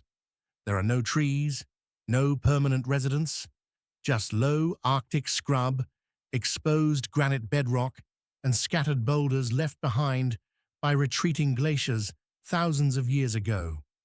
And then there are the labyrinths, 35 of them, arranged across the island's surface, in a concentration found nowhere else on Earth, made entirely from stones placed directly on the ground. No mortar, no cutting, no shaping. Each one a carefully laid spiral or double spiral pattern. Some as small as 15 feet across, others stretching close to 80 feet in diameter. They have been sitting here, largely undisturbed, for somewhere between 3,000 and 4,000 years. Nobody knows who built them. Nobody knows why. That's not an exaggeration for dramatic effect. That is the honest state of the research. The people who constructed the Bolshoy Zayatsky labyrinths left no written record, no burial goods that have been definitively linked to the structures, and no oral tradition that has survived in any traceable form. What archaeologists have is the stones themselves, and the patterns those stones make on the ground. The labyrinths are not mazes in the way most people think of mazes. There are no dead ends, no wrong turns, no branching paths. Each one has a single continuous path that winds inward toward the center, then winds back out again. You enter, you follow the spiral to the middle, and the same path brings you back to where you started. There is only one way in and one way out, and they are the same opening. In the language of labyrinth studies, this is called a unicursal design. Single path, no choices. This design is not unique to Bolshoy Zayatsky. Labyrinth patterns of broadly similar form appear in prehistoric rock carvings across Scandinavia, in Bronze Age designs on the Iberian Peninsula, in ancient India, and in early Christian floor mosaics in medieval European churches. The pattern seems to recur independently across multiple cultures and time periods, which raises a question that researchers have been wrestling with for decades. Is there something about the unicursal spiral that speaks to something fundamental in human cognition? Something about the way our minds process movement, transition, or the concept of passage from one state to another? It's a serious question, not a mystical one. Cognitive archaeologists, a relatively young field, have begun examining whether certain geometric forms appear cross-culturally not because of contact between civilizations, but because of shared features of human neurology and perception. The labyrinth may be one of those forms. The leading hypothesis among Russian and Scandinavian archaeologists, and this site has been studied primarily by Russian researchers since the Soviet era, with Scandinavian collaboration more recently, is that the labyrinths were connected to ritual practices related to fishing or hunting. The White Sea was, and still is, extraordinarily rich in fish and marine mammals. Some researchers have proposed that the labyrinths functioned as ritual traps, symbolically capturing the spirits of fish to ensure a successful catch. Participants may have walked the path as part of a ceremony before heading out to sea. It sounds speculative, and it is, but it's not without parallel. Ethnographic records from indigenous Scandinavian and Siberian cultures document ritual walking practices associated with hunting success, and several of these involve spiral or circular movement patterns. The geographic and cultural proximity to Bolshoy Zayatsky makes the comparison worth taking seriously, even if it can't be proven. What complicates everything is the dating. Establishing when exactly these labyrinths were built has proven frustratingly difficult. The stones themselves can't be carbon dated.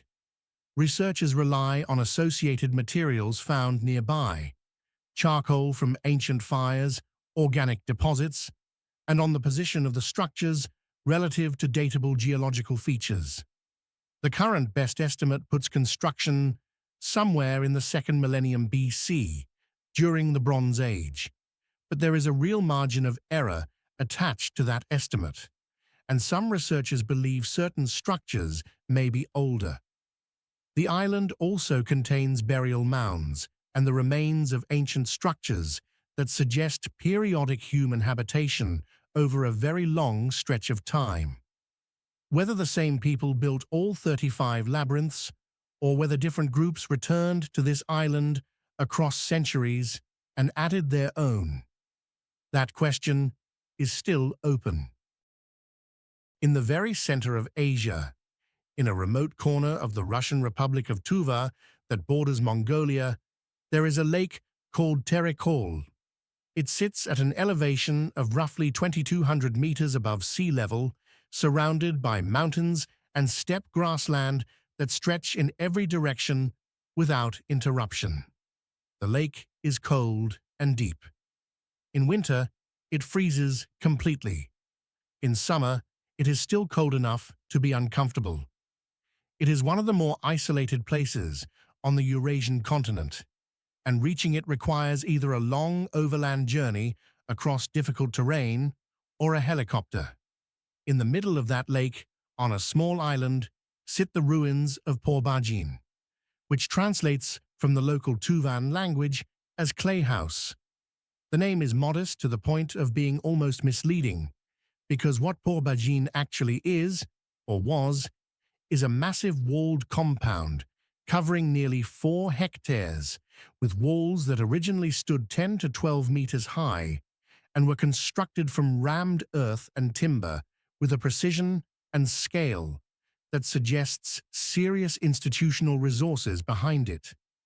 It was built in the 8th century AD, almost certainly by the Uyghur Khaganate, the Turkic Empire that dominated Central Asia during that period. That much the archaeological record supports reasonably well. The dendrochronology, tree ring dating applied to timber samples recovered from the site points clearly to construction in the 750s or 760s AD, so the when is roughly settled. The who is mostly settled. What remains genuinely unresolved, and what has kept researchers returning to this frigid lake for decades, is the why. Because Por-Bajin makes very little practical sense. Start with the location. Building a large permanent structure on an island in a high-altitude lake in one of the coldest and most remote regions of Asia is not a decision driven by convenience.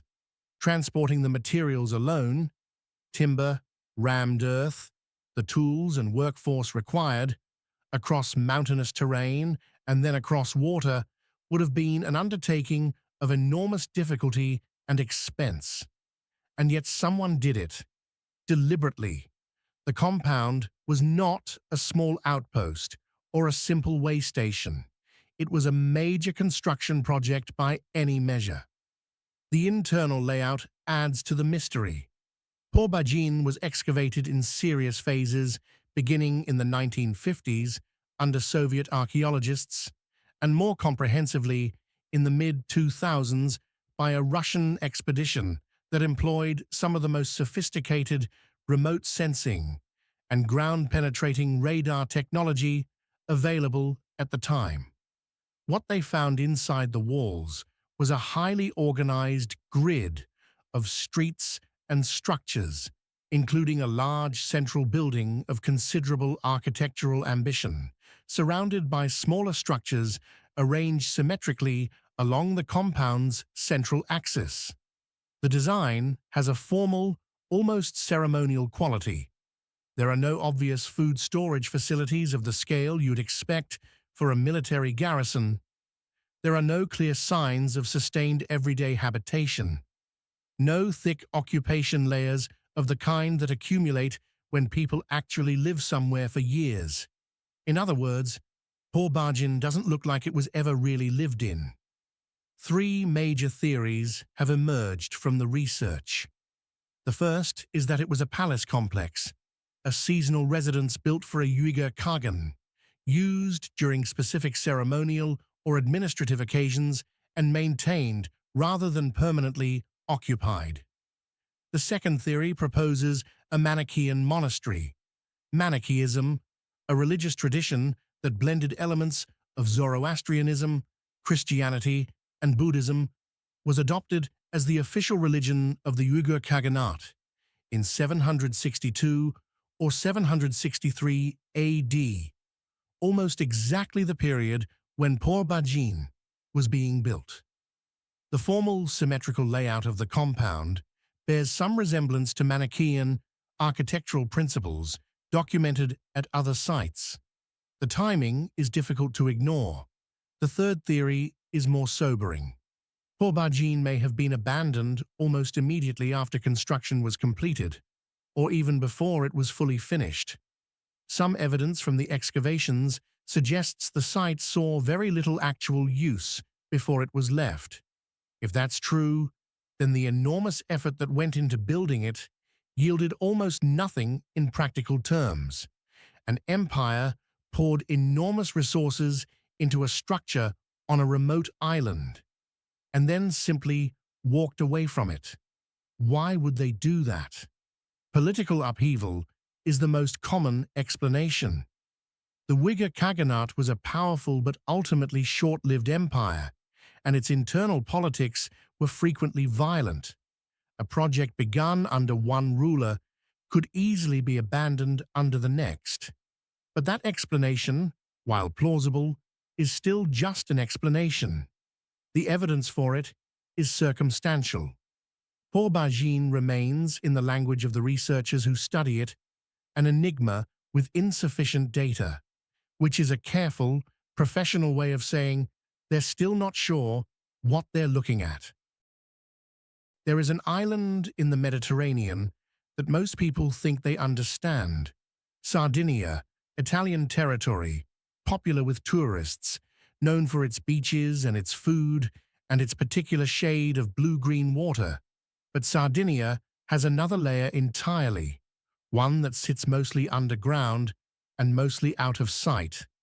And it predates the Romans, the Phoenicians, and even the Nuraghic civilization that left those mysterious stone towers scattered across the island's interior. Go back far enough, back to the Neolithic and Copper Age, somewhere between 4000 and 2700 BC, and you find something carved into the rock of Sardinia that is unlike anything else in the Western Mediterranean. They are called Domus de Janas. In the Sardinian language, that translates to houses of the fairies, though some older regional dialects render it closer to houses of the witches. Either way, the name is not archaeological, it's folkloric. The local people who lived near these structures for centuries, who didn't fully understand what they were or who made them, explained them through the lens of the supernatural. Little people, witches, spirits, whoever or whatever the Janas were supposed to be, they were understood as the original inhabitants of these strange underground chambers cut into the island's limestone and basalt bedrock. What they actually are, of course, is tombs, prehistoric collective burial sites, carved by hand into solid rock during a period when the most sophisticated metal tools available were made of copper. There are over 3,000 of them across Sardinia. 3,000. Concentrated particularly in the central and northern parts of the island, sometimes appearing in isolation, sometimes clustered in groups of 20 or 30 along a single rocky hillside, their small doorways cut at ground level or just above it, like the entrances to a hidden underground neighborhood. The people who built these tombs left no written record. The culture responsible, broadly identified as the Ozieri culture in the Neolithic phase and the Abialzu Filigosa culture in the Copper Age transition, is known almost entirely through material evidence. Pottery, figurines, burial goods, and the tombs themselves. The figurines are worth noting. Sardinia's prehistoric cultures produced a significant number of small stone and ceramic female figurines with stylized, almost abstract forms that appear to represent a deity or revered figure, possibly a mother goddess, though that interpretation has been both widely used and widely debated in prehistoric archaeology for good reason. Projecting modern religious categories onto ancient material culture is a reliable way to get things wrong. What the burial goods do tell us is that these were collective tombs, used over long periods of time, with multiple individuals interred together. The bones found in excavated Domus de Janas are frequently disarticulated, scattered and mixed, suggesting that bodies were either moved to make room for new burials or that secondary burial practices were in use, where remains were collected after initial decomposition elsewhere and then placed in the rock-cut chamber. The ochre pigment found on the walls of many chambers is significant. Red ochre appears in burial contexts across the prehistoric world with remarkable consistency in European cave paintings, in African Middle Stone Age sites, in early American burial traditions. Its recurring association with death and burial rites suggests it carried symbolic meaning related to blood, life, or regeneration. In the Domus de Janas, the painted walls transform these small carved rooms into something deliberately sensory. Someone went to considerable effort to make these underground spaces look a particular way. For whom? The dead, presumably, but also perhaps for the living who came to visit them. That relationship between the living and the dead, maintained through architecture, through pigment, through carved symbols on stone walls, is something the Sardinian Neolithic people clearly took seriously. 3,000 tombs, cut by hand into solid rock, is not a casual commitment. What remains unanswered is the full picture of the society that produced them. The Ozieri culture appears, from the archaeological record, to have been relatively egalitarian. The burial goods don't show the dramatic stratification of wealth you see in later Bronze Age societies, but 3,000 rock-cut tombs suggest significant community organization and sustained collective effort over many generations. How that organization worked, who made the decisions, and what happened to this culture as the Copper Age gave way to the Bronze Age and the Nuraghic civilization began to emerge. Those transitions are still being mapped. The houses of the witches are still there, still cut into the rock, still waiting to give up whatever they haven't told us yet. There is a place in the country of Georgia, the former Soviet Republic, not the American state, where an entire city was carved directly into a sandstone cliff above the Mtkvari River. Not built on the cliff, not built against it, carved into it, room by room, corridor by corridor, street by street, over a period that spans roughly 3,000 years of continuous human presence. The site is called Uplistsikhi, which translates from Georgian as the Lord's Fortress, and it is one of the oldest urban settlements in the entire Caucasus region, with occupation evidence stretching back to the early Iron Age, somewhere around the first millennium BC. What makes Uplistsikhi unusual, beyond the obvious fact of being a city inside a rock, is its durability, not physical durability, though that too is remarkable. Historical durability.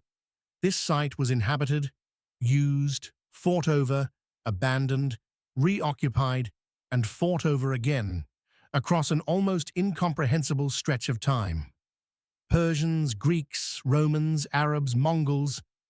The list of powers that swept through this part of the Caucasus reads like a summary of Eurasian imperial history. And through most of it, Uplistsikhi kept functioning. It adapted. It changed hands. It changed religions. But it persisted. The earliest layers of the site, the Iron Age foundations, are associated with pagan religious practice. The oldest carved structures include what researchers identify as ceremonial halls with specific architectural features, flat ceilings supported by carved columns, niches cut into walls at regular intervals, drainage channels suggesting ritual use of water or liquid offerings. The local pre-Christian religion of the ancient Georgians involved a complex pantheon, and Uplistsikhi appears to have served as a significant religious center during this period. Some of the carved chambers show evidence of fire use in contexts that suggest ritual rather than domestic function. Then Christianity arrived in Georgia. The traditional date given for Georgia's conversion is 337 AD, making it one of the earliest Christian nations in the world, and Uplistsikhi converted with it, or rather, Uplistsikhi was converted. A Christian basilica was built within the rock-cut city, its construction involving the deliberate modification of earlier pagan structures. This kind of religious overwriting is not unusual in the ancient world, but at Uplistsikhi, it's particularly visible because everything is carved in stone. You can see the layers. You can see where an older carved ceiling was partially destroyed to make room for a Christian apse. The architectural palimpsest is right there in the rock, legible to anyone who knows what they're looking at. The city, at its peak, roughly between the 4th and 8th centuries AD, was a substantial settlement. Estimates based on the number and size of carved chambers suggest a population that could have reached 20,000 people, though that figure is debated and likely represents a maximum rather than a consistent occupancy. There were residential quarters, wine cellars carved deep into the rock for temperature regulation, a pharmacy with carved stone mortars still in situ, a theatre space with a stage platform and a seating carved from the living rock, and an elaborate tunnel system connecting different parts of the city and providing protected access to the river below. The pharmacy is worth pausing on.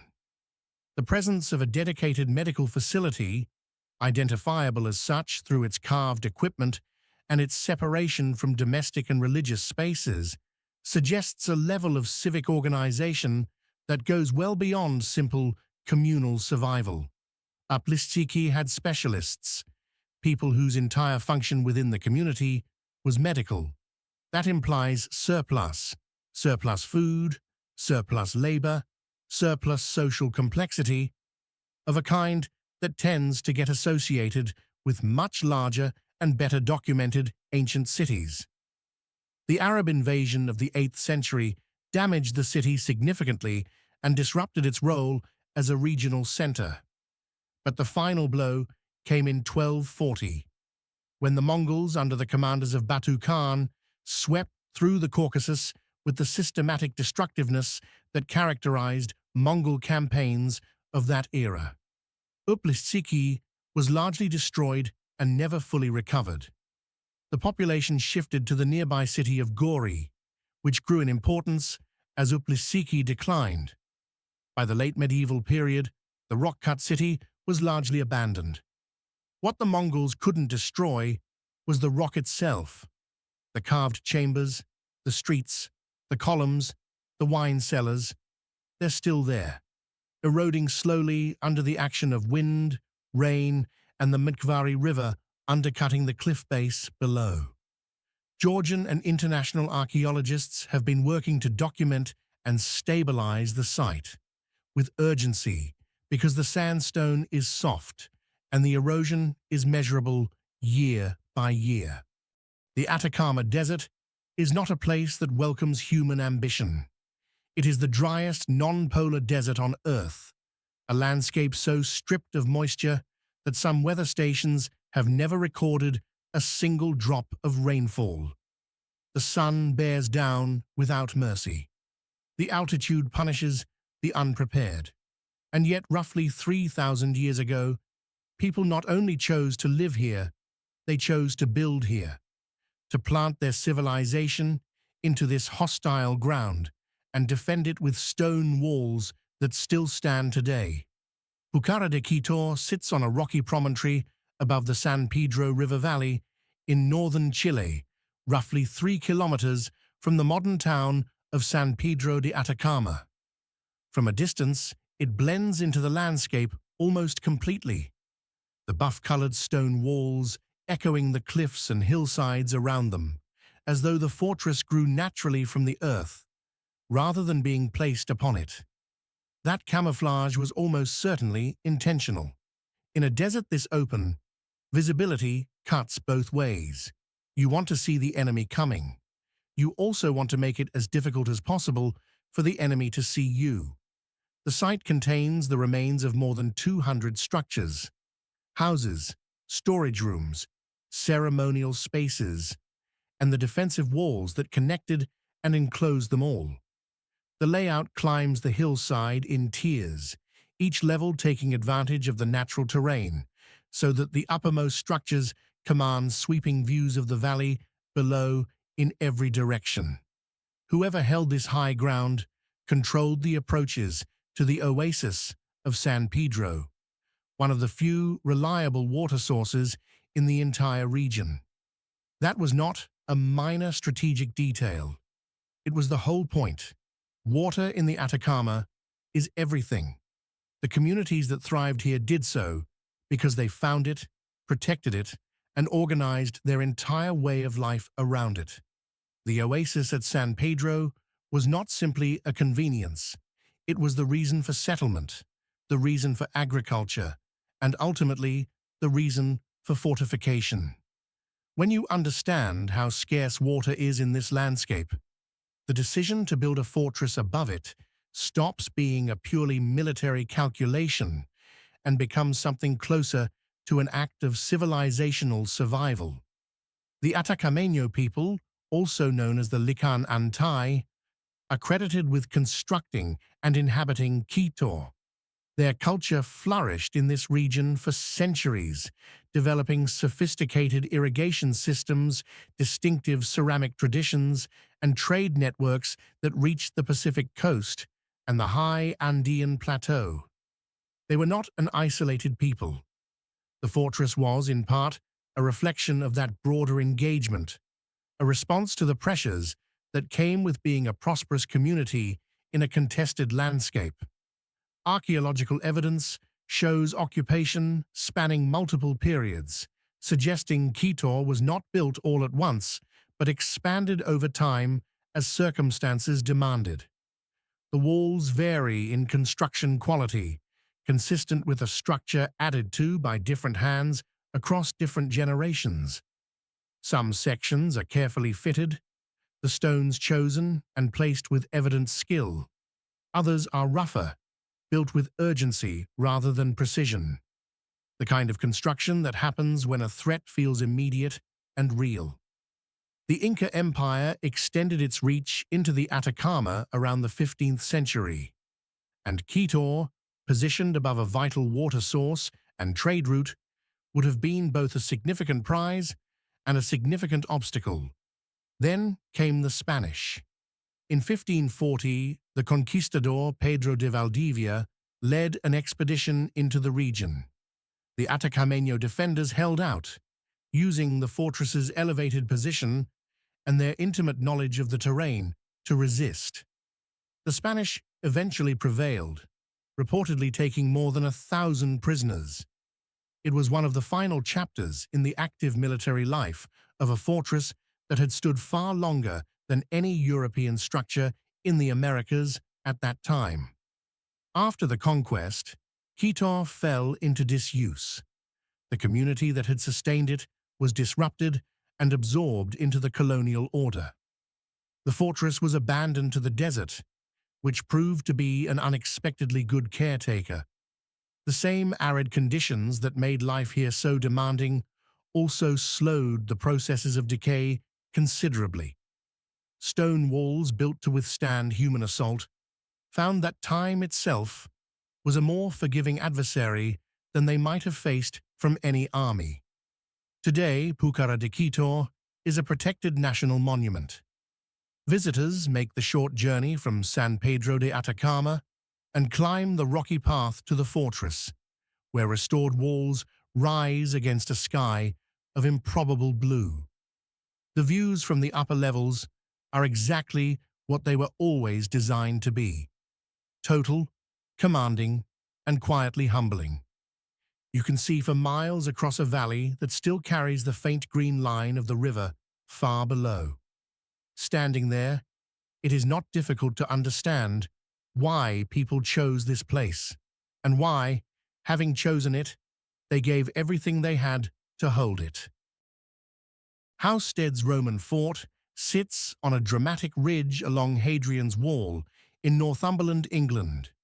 It is one of the best preserved Roman forts anywhere in the world, and standing on its northern ramparts on a grey winter morning, you can still feel the logic of the place with uncomfortable clarity. The wall runs east and west as far as the eye can see, following the natural line of a hard volcanic ridge that the Romans recognized immediately as a gift from the landscape. To the north, the ground drops sharply away into a tangle of hills. To the south, the land opens up and breathes. The contrast is deliberate, and it still communicates its original message without any need for explanation. Hadrian's Wall was ordered by the Emperor Hadrian around 122 AD, following his personal visit to Britain. It stretched approximately 73 miles across the width of northern England, garrisoned by auxiliary troops drawn from across the empire, soldiers from Syria, Spain, Belgium, and the Germanic frontier, all posted to this windswept corner of Britain to hold a line that Rome had decided represented the practical limit of its ambitions. Housesteads, known in Latin as Vercovicium, was one of the wall's primary garrison forts, built to house an infantry cohort of around 800 men. The fort covers roughly 5 acres and follows the standard playing card shape favored by Roman military planners: rectangular with rounded corners, 4 gated entrances, and an interior organized with characteristic precision. The headquarters building sat at the center. Barracks blocks ran in parallel rows on either side. The commanding officer's house occupied a prominent position near the Principia. There were granaries engineered with raised floors to prevent damp and discourage vermin, a hospital block, a workshop. The Romans brought their entire administrative and logistical culture with them and embedded it in stone on a Northumbrian hillside as though permanence was simply assumed, as though the wall would stand forever, and the empire behind it along with it. What archaeology has revealed about daily life at Housesteads is both detailed and strangely humanizing. The fort's latrines, communal, efficiently designed, flushed by rainwater carefully channeled from surrounding rooftops, are among the best preserved in the Roman world. Excavations have uncovered writing tablets, personal items, coins, evidence of active trade with the civilian settlement that grew up outside the fort's south gate. Soldiers bought goods, formed lasting relationships, had children. Some stayed long after their years of service ended, putting down roots in a place they had originally arrived at only under orders. That civilian settlement tells its own story. It grew organically beyond the walls, a community of traders, family members, retired veterans, and local Britons drawn together by the economic pull of a permanent military installation. The Roman frontier was never simply a military boundary. It was a zone of contact, commerce, and gradual cultural exchange that reshaped both sides of the line over time. The troops stationed at Housesteads were not Roman in any simple ethnic sense. Inscriptions found at the site record units from the Frisian coast of the Netherlands and from Tungria in modern Belgium.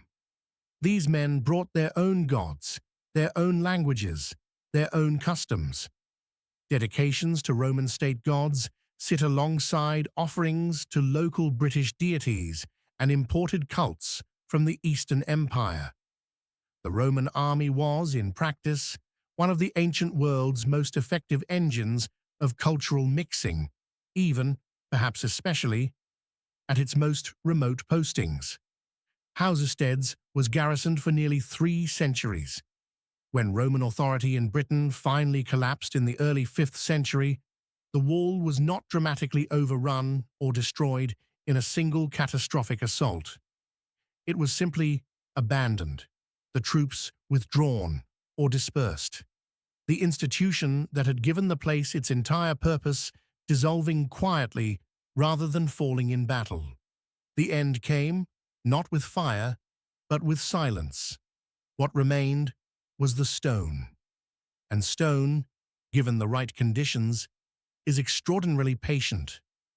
Housesteads today draws visitors from around the world, most of them making the bracing walk along the ridge path that still traces the wall's ancient course. The foundations of the barracks, the headquarters building, the latrines, the gates, all of it remains readable in the landscape, still telling the story of men who were sent to the edge of their world and told to hold the line. Rome is long gone from Britain, but on a clear day at Housesteads, standing on that ridge with the wind coming hard from the north, it does not feel entirely absent. The Illyrians are not a people who occupy much space in the popular imagination of ancient history. They tend to appear at the margins, mentioned briefly in accounts of Greek colonial expansion, or noted as the tribal ancestors of a region that would later become a Roman province. But in their own time, across a stretch of the Western Balkans that today encompasses Albania, North Macedonia, and parts of coastal Croatia, they were a formidable presence. They built cities, forged alliances, fought wars, and carved their settlements into some of the most dramatic mountain terrain in all of Europe. Selka e de Chaves is what remains of one of their most significant achievements. The site sits in the Ohrid region of what is now eastern Albania, high in the hills above a landscape of extraordinary natural beauty. The mountains here are not gentle.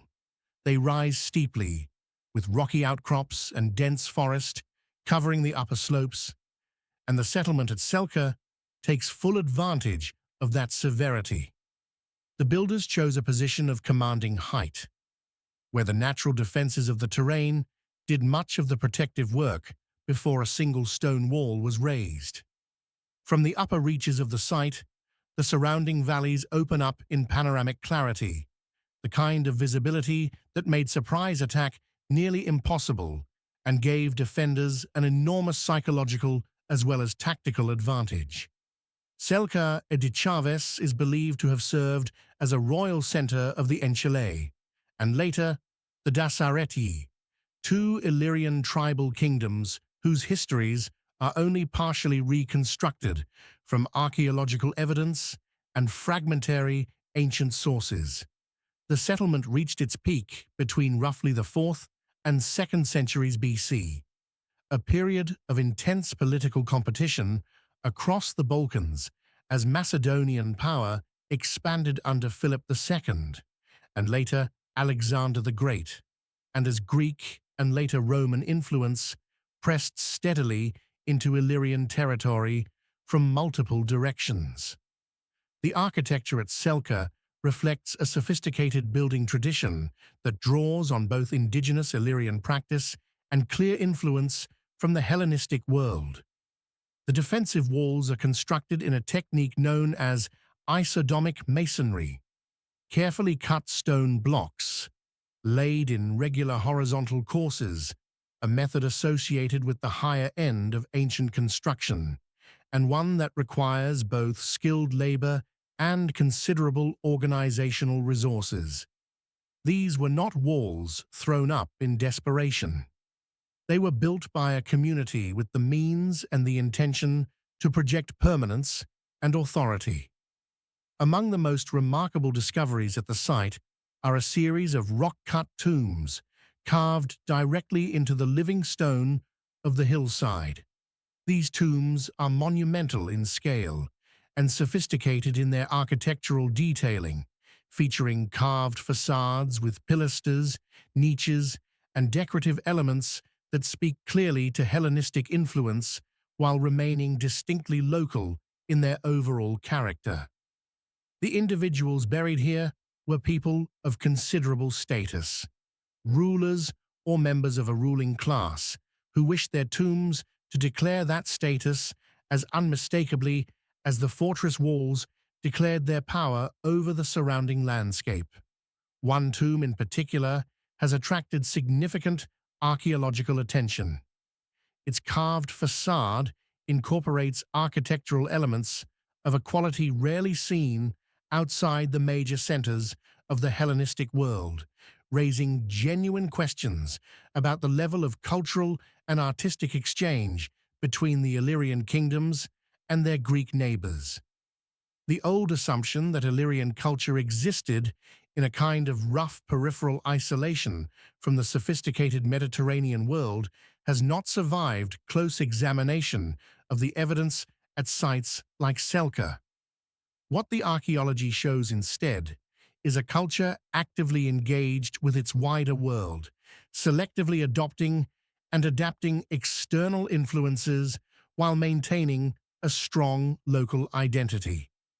The settlement was eventually abandoned, likely in connection with the Roman conquest of Illyria in the 2nd century BC, a process that unfolded gradually but decisively, dismantling the political structures that had sustained places like Selka and reorganizing the region under Roman provincial administration.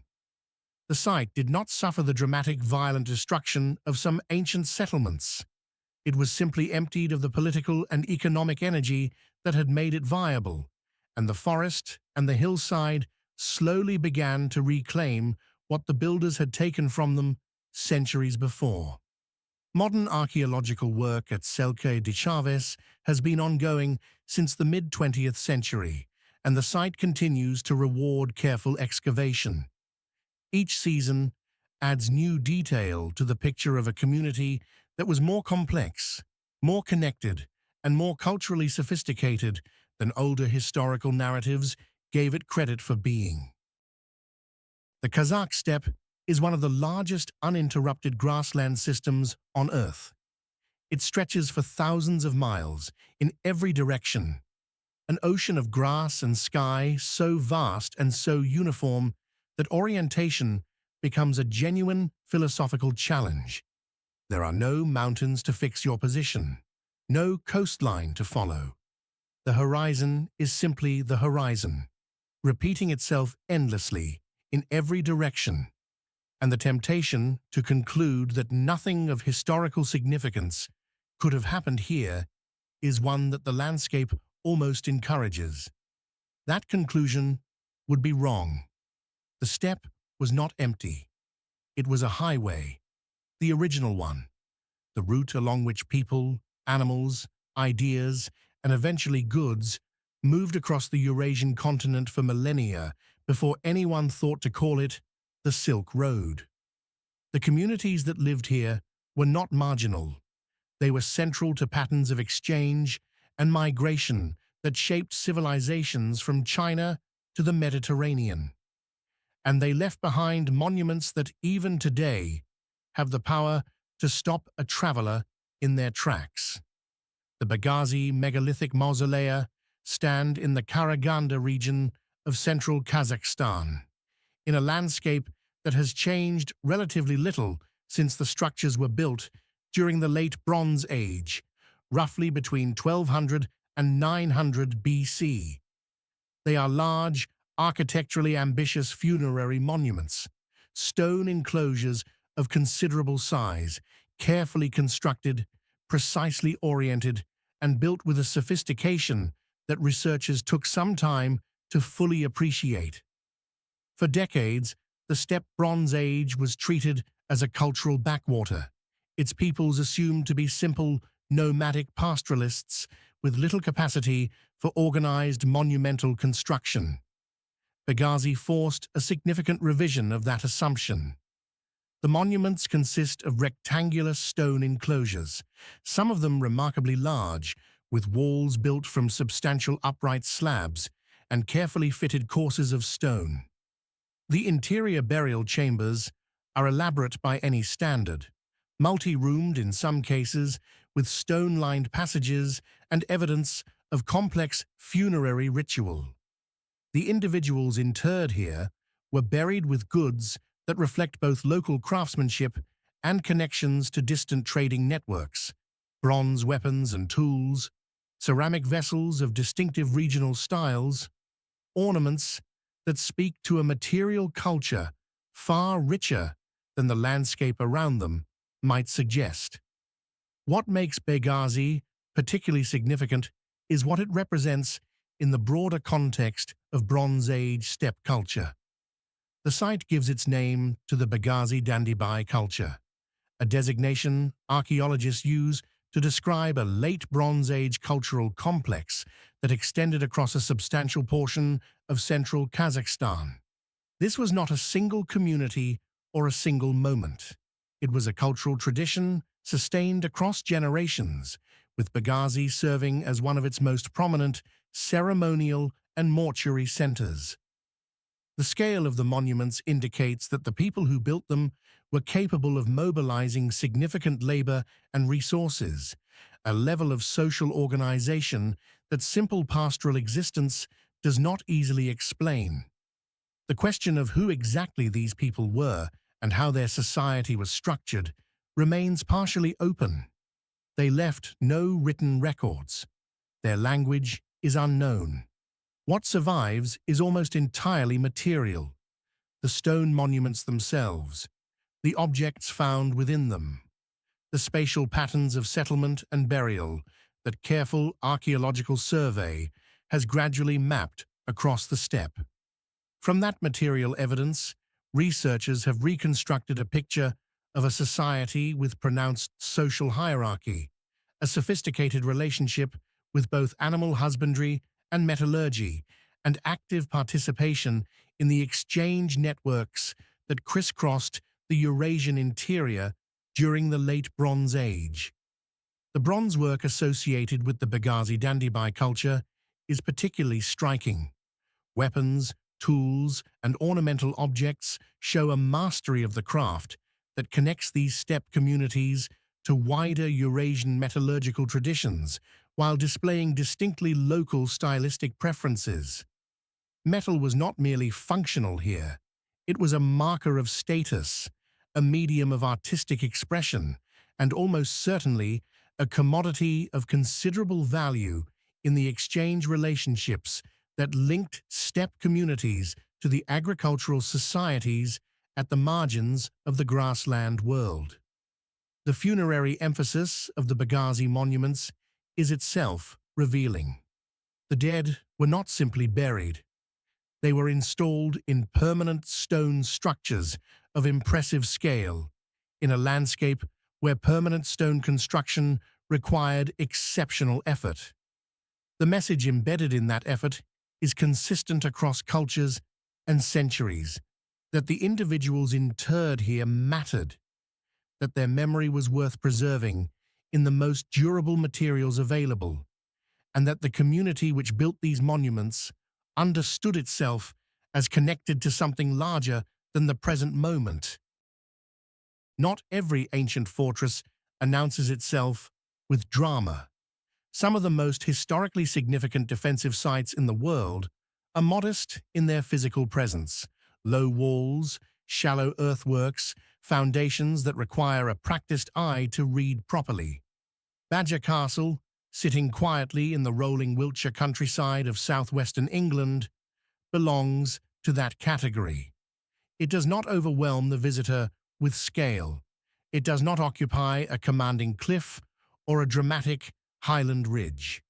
What it offers instead is something subtler: a remarkably well-preserved record of Iron Age life in lowland Britain, embedded in a landscape that has absorbed centuries of change, while somehow managing to retain the essential outline of what was once there. The site is an Iron Age hill fort, though the term hill fort can be misleading when applied to a place as gently situated as this one. The hill in question is real, but not severe, a modest elevation above the surrounding farmland that nevertheless provided its original occupants with meaningful advantages in terms of visibility and drainage. The defensive works consist of concentric rings of ditches and ramparts, the earthworks still clearly visible as raised ridges and corresponding hollows that trace the perimeter of the original enclosure. From the air, the geometry of the site is precise and deliberate. On the ground, walking the outer ditch line, you begin to understand the logic of a community that had thought carefully about how to use the landscape it had been given. Iron Age hill forts are among the most characteristic features of the British archaeological landscape. Hundreds of them survive in various states of preservation across England, Wales, and Scotland, ranging from small enclosures that may have housed a single extended family group to massive communal centres covering dozens of acres. They were built across a broad span of time, from roughly 800 BC through to the Roman conquest in the 1st century AD, and their purposes shifted considerably across those centuries, from primarily pastoral enclosures to genuine defensive fortifications to what appear to have been significant centres of population, craft production, and regional authority. Badbury Castle sits within that broader story but contributes its own specific chapter. Archaeological survey and excavation at the site have revealed evidence of sustained occupation and activity that speaks to a community engaged in the full range of Iron Age life: farming, animal husbandry, craft production, and the management of social relationships within and beyond the immediate settlement. The pottery recovered from the site places its main period of activity in the Middle and Late Iron Age, roughly the 3rd through 1st centuries BC, a period of considerable social and political complexity across southern Britain. What makes a site like Badger Castle worth attention beyond its local significance is the window it provides into the everyday texture of Iron Age existence. The major hill forts of southern Britain, places like Maiden Castle in Dorset or Danebury in Hampshire, have received enormous archaeological attention and are relatively well understood. Smaller sites like Badger Castle are less studied, but in some ways more representative of how most people actually lived during this period. Not in massive regional centres, but in modest, well-defended communities embedded in agricultural landscapes, organized around the rhythms of the farming year and the social structures of kinship and local allegiance. The defensive architecture at Badger Castle, though unspectacular by the standards of the largest hill forts, would have been genuinely formidable in its original form. The ramparts were likely faced with timber and topped with a palisade, presenting an obstacle far more imposing than the grass-covered earthworks visible today. The ditches were deep and steep-sided, designed to slow and disorder any attacking force long enough for defenders on the rampart above to respond effectively. The entrance arrangements, the specific way the ramparts were aligned to control and channel movement into the interior, reflect a sophisticated understanding of defensive design that was refined across generations of Iron Age building practice. Badger Castle has survived in recognizable form, a testament to the durability of earthwork construction when it is not actively demolished and when the land use around it remains relatively gentle. Ploughing has damaged the interior of many hill forts across Britain, destroying the stratigraphic layers that archaeologists depend on for detailed reconstruction. Sites that have escaped intensive modern cultivation retain a completeness that makes them disproportionately valuable to the archaeological record. Sardinia does not give up its secrets easily. The island sits in the western Mediterranean with a kind of geographic self-sufficiency, close enough to the major currents of ancient history to be touched by them, remote enough to have developed a culture that remained stubbornly, fascinatingly its own. Phoenicians came, Carthaginians came, Romans eventually came and stayed. But before any of them, for roughly 1,000 years of the Bronze Age, Sardinia belonged to a people who left behind one of the most distinctive architectural traditions in the ancient world. They are called the Nuraghic civilization, and their monuments are everywhere on the island. Squat, powerful stone towers rising from the scrubland and hillsides by the thousands. Among all of them, Nuraghe Arrubiu stands apart. The name means the red nuraghe in the local Sardinian dialect, a reference to the reddish lichen that covers much of its stone. It sits in the municipality of Oroli in the island's central southern interior, and its scale is immediately arresting. This is not a simple tower. Nuraghe Arrubiu is a complex of extraordinary ambition, a central tower of massive proportions surrounded by 5 secondary towers connected by a fortified curtain wall with an outer enclosure extending the defensive perimeter still further. At its original height, the central tower stood over 14 meters tall. The walls in places reach thicknesses of several meters. The entire structure was built without mortar, each stone selected and placed so that the weight and geometry of the construction held everything together through pure mechanical logic. The Nuraghic people built these structures across Sardinia beginning around 1800 BC, and the tradition continued for over a millennium. More than 7,000 Nuraghes survive on the island in various states of preservation, ranging from simple single towers to elaborate complexes like Arrubiu. What they were for, in full, precise terms, remains a subject of ongoing scholarly discussion. Defense is clearly part of the answer. The towers command their surrounding landscapes with obvious strategic intent. But the investment of labor and skill that structures like Arrubiu represent goes well beyond purely military necessity.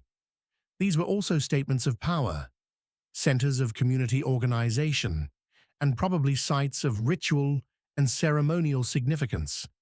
Excavations at Nuraghe Arrubiu have revealed occupation extending from the Middle Bronze Age through the early centuries of the first millennium BC, with evidence suggesting the site remained significant even into the period of Phoenician and Carthaginian contact. Bronze objects, ceramics, and other finds point to a community engaged in both local production and wider exchange networks. The Nuragic civilization, for all its apparent insularity, was not sealed off from the broader Mediterranean world. It participated selectively, on its own terms, trading and absorbing influences while maintaining the architectural and cultural traditions that made it distinctive. The construction technique at Arrubiu deserves particular attention. The blocks used in the central tower are enormous, some weighing several tons, yet they are fitted together with a precision that has allowed the structure to survive more than 3,000 years of seismic activity, weathering, and human interference. The builders understood the mechanical properties of their materials at an intuitive level that formal engineering would not codify for centuries. The corbelled chambers inside the tower, roofed with stone, using a technique that distributes weight outward into the surrounding walls, are dark and cool and geometrically elegant. Standing inside one, with the massive stones pressing close on all sides, the achievement of the people who built this place becomes visceral in a way that no description fully captures. What happened to the Nuragic civilization is, like so much of prehistoric history, incompletely understood. The culture did not vanish in a single event. It faded gradually, absorbed and overwritten by successive waves of outside influence: Phoenician trading settlements along the coast, Carthaginian political control, and finally, Roman conquest in the 3rd century BC. The Nuraghis were not demolished. They were simply no longer built, no longer central to the social and political life of an island that was being reorganized around different priorities. Nuraghe Arrubiu today is one of Sardinia's most visited archaeological sites, and the journey to Aroli to see it is worth every kilometer. The structure rises from the surrounding landscape with an authority that photographs do not fully prepare you for. It is a monument that rewards slow attention. The longer you look, the more the logic of it reveals itself, and the more clearly you can sense the intelligence and ambition of the people who raised it from the Sardinian earth more than 3 millennia ago. The Peruvian coast is a strip of desert interrupted by river valleys, and in those valleys, civilization after civilization took root. Water flowing down from the Andes created ribbons of agricultural possibility, cutting through the coastal dryness. And the communities that controlled those ribbons controlled everything that depended on them. Paramonga sits at the northern edge of the Fortaleza River Valley, roughly 200 kilometers north of Lima, and it commands that valley with an authority that is visible from miles away. The fortress rises in stepped terraces from the desert floor, its adobe walls the same pale ochre as the surrounding landscape, its silhouette against the Pacific sky as deliberate and composed as anything the ancient Americas produced. Paramonga was built by the Chimu, the powerful coastal kingdom that dominated much of Peru's northern coast between roughly the 12th and 15th centuries AD. The Chimu were sophisticated urban planners and hydraulic engineers, whose capital, Chan Chan, near modern Trujillo, was one of the largest cities in the pre-Columbian world. Paramonga marked the southern boundary of their territory, a monumental declaration of where Chimu authority ended and contested ground began. It was fortress, administrative center, and symbolic statement simultaneously, a combination the Chimu understood well and executed with considerable architectural skill. The structure is built entirely from adobe brick, a material that suits the coastal desert climate surprisingly well. Without significant rainfall to erode it, adobe can endure for centuries, and Paramonga is evidence of that durability. The terraced form climbs in 4 main levels, each successive platform set back from the one below, creating both a defensive advantage and a visual impression of mass and permanence that would have been immediately legible to anyone approaching along the valley. The uppermost level commands views of the river valley, the ocean, and the desert plain extending in every direction. Rounded bastions project from the corners of several terraces, a design feature that allowed defenders to cover the walls from multiple angles. When the Inca Empire expanded southward along the coast in the mid-15th century, Paramonga was among the sites that changed hands.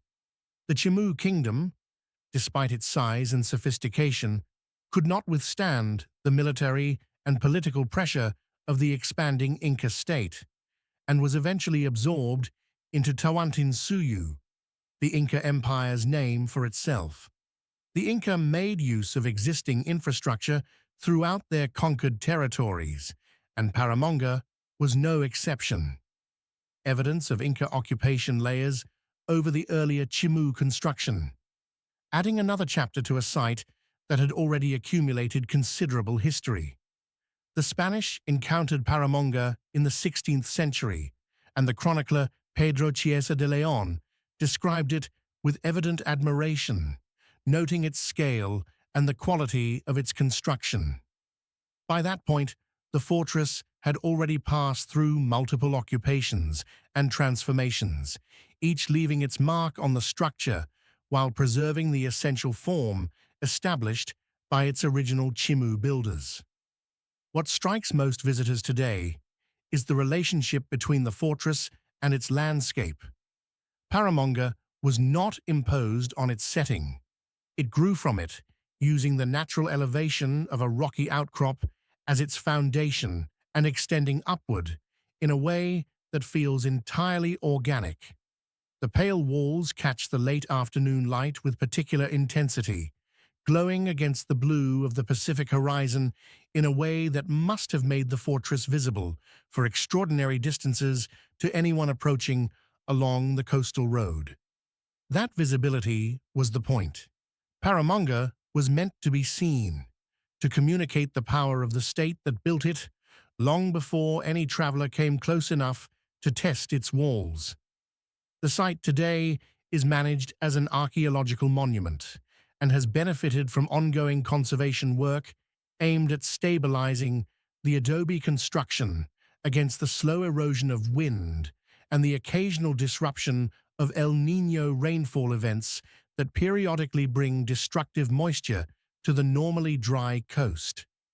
The work is painstaking and never fully finished.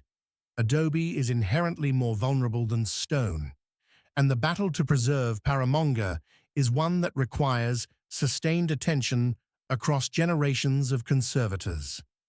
Standing at its base and looking upward at the stepped terraces climbing toward the sky, the fortress communicates something that transcends its specific cultural origins.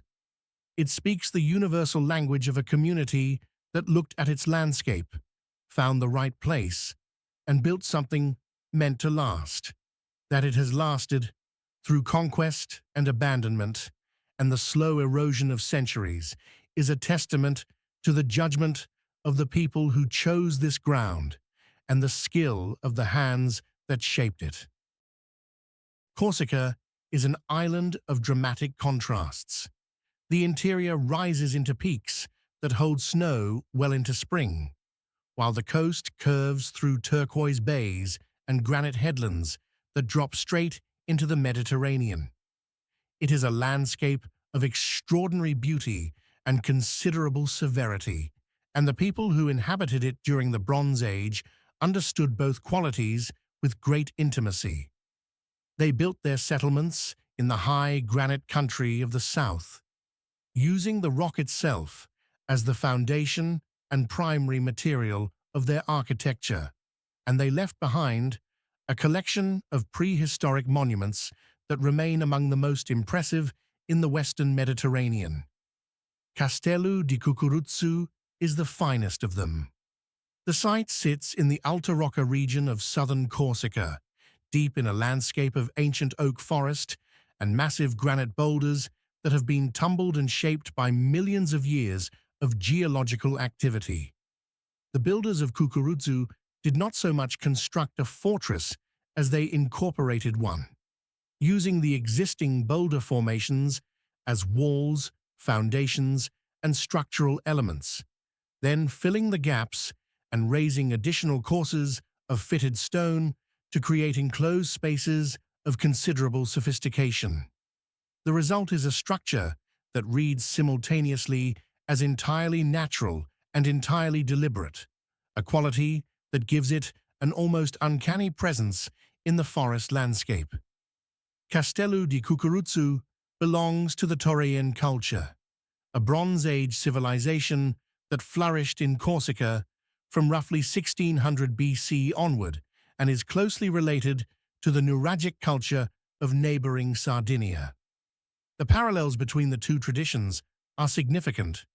Both made extensive use of dry stone construction, both built tower structures of broadly similar form, and both developed within island environments that encouraged a degree of cultural distinctiveness even while maintaining connections to the wider Mediterranean world.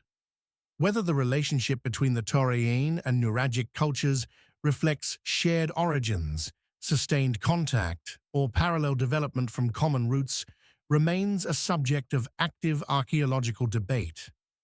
The defensive and residential architecture at Cucuruzzu centers on a torre, a circular tower of the type that defines the Taurian tradition, rising from the highest point of the granite outcrop at the heart of the site.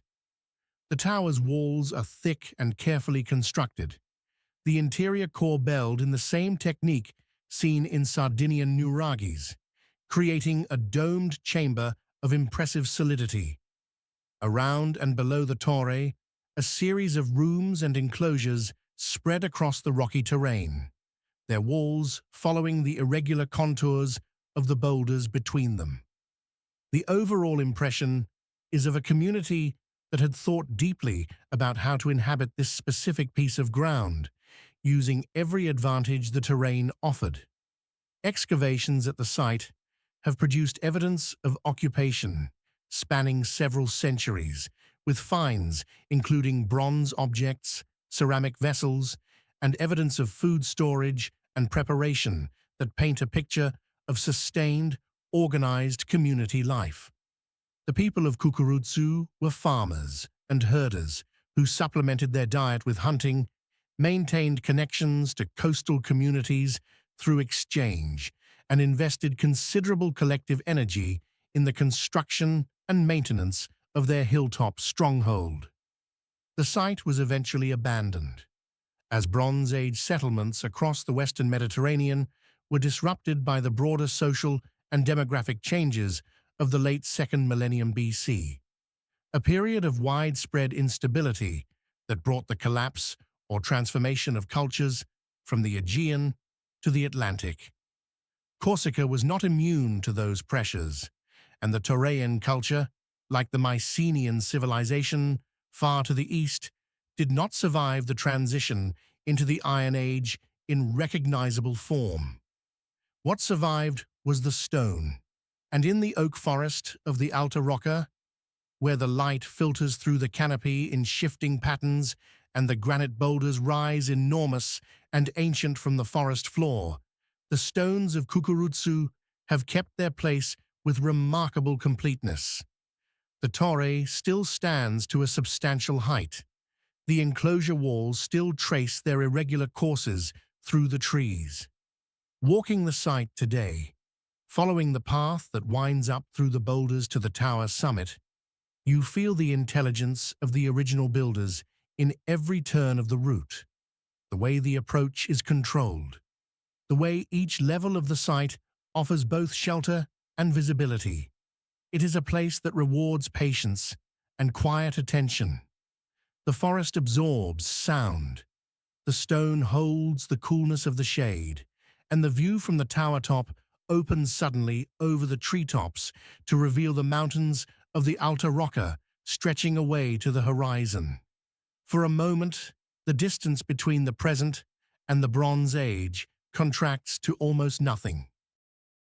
Some places are chosen once and then abandoned. Others are chosen, abandoned, rediscovered, rebuilt, abandoned again, and then rebuilt a second time, as though the ground itself keeps insisting on its own importance regardless of what history does to the people living on it. Eketorp, on the Swedish island of Öland in the Baltic Sea, belongs to that second category.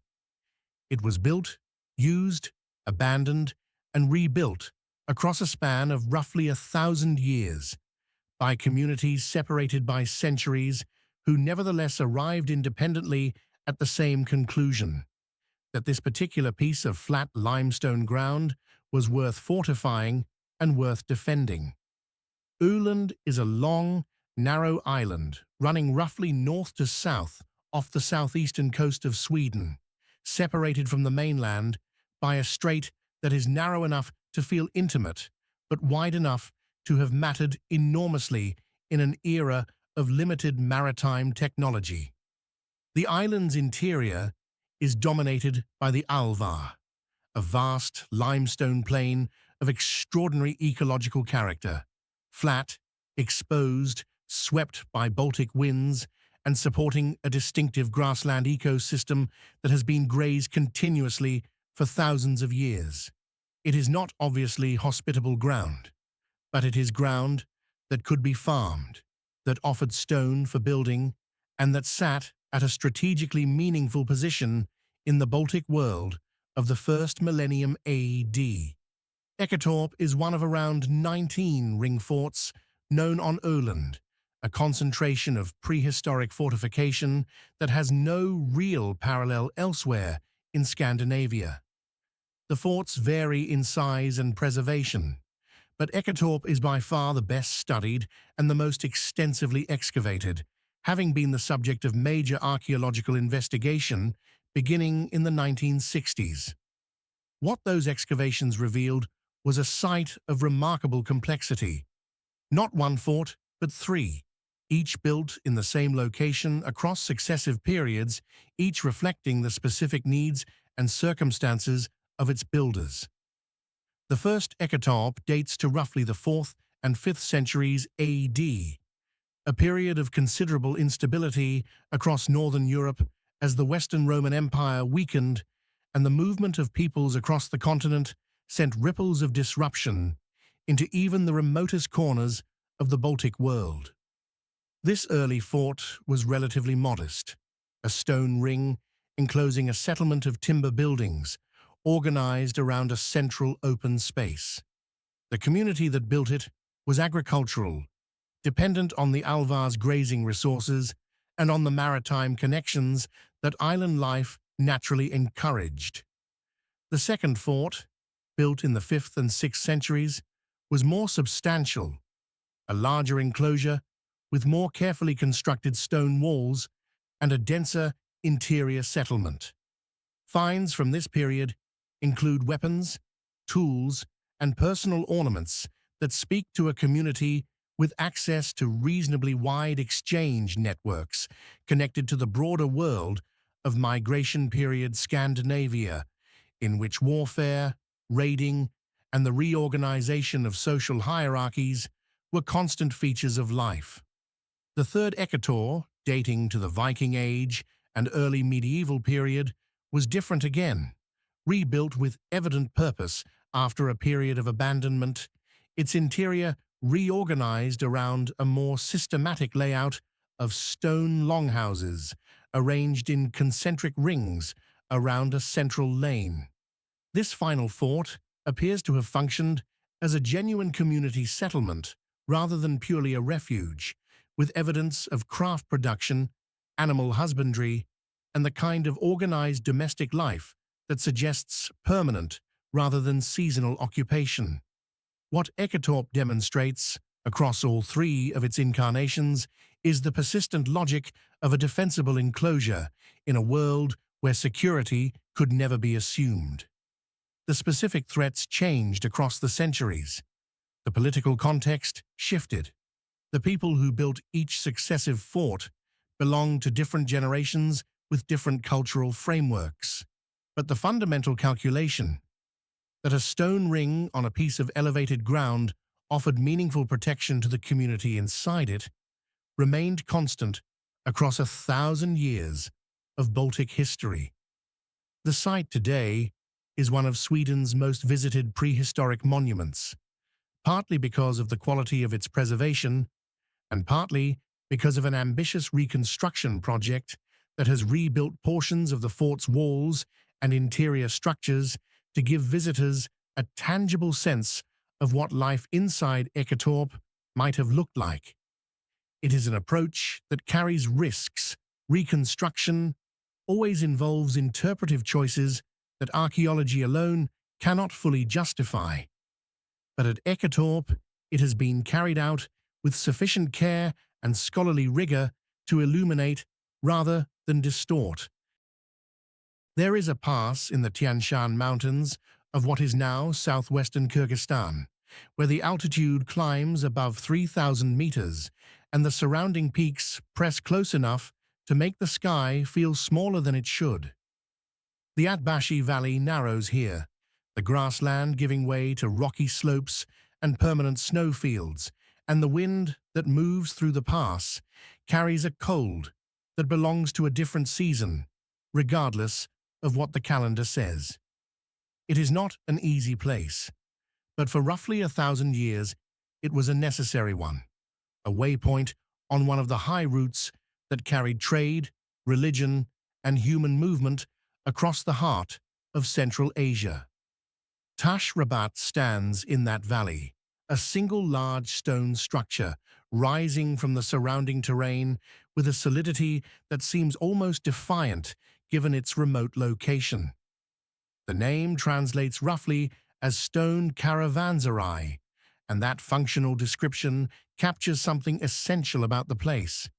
It was built to serve travelers, to offer shelter and rest at a point in the journey where shelter and rest were not merely comfortable, but genuinely critical to survival.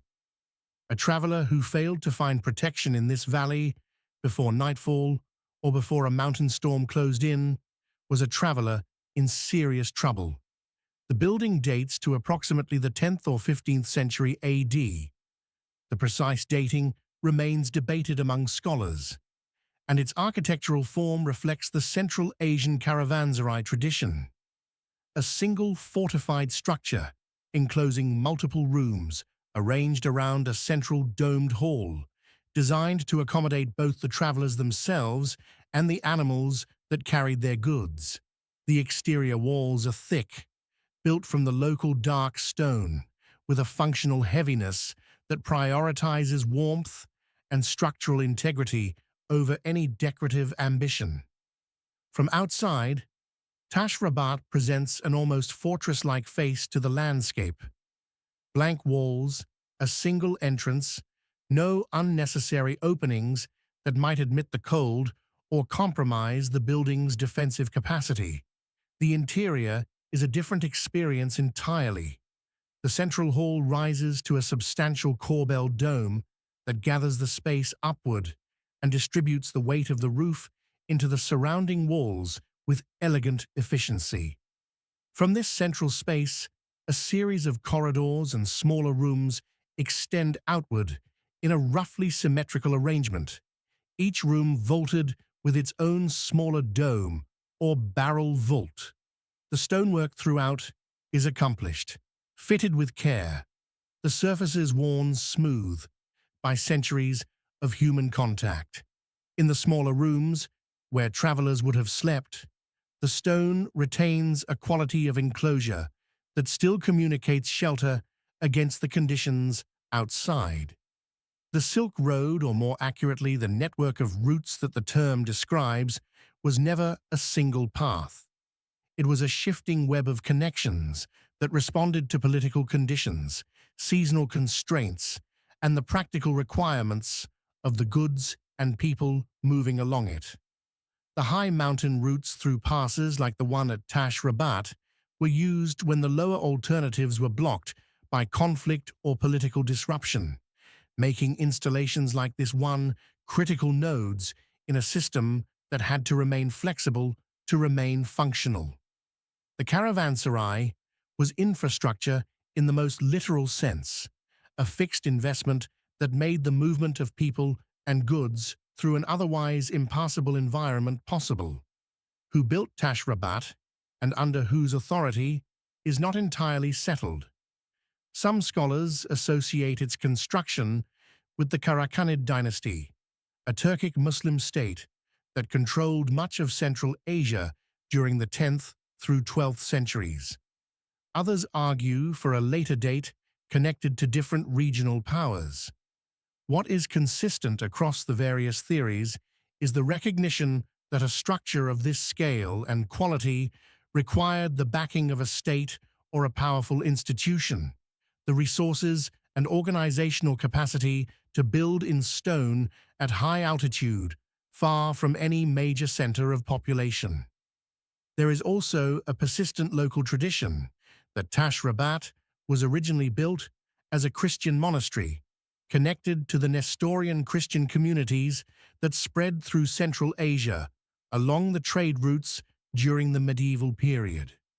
The architectural form is not inconsistent with monastic use, and Nestorian Christianity did have a significant presence in the region during the relevant centuries.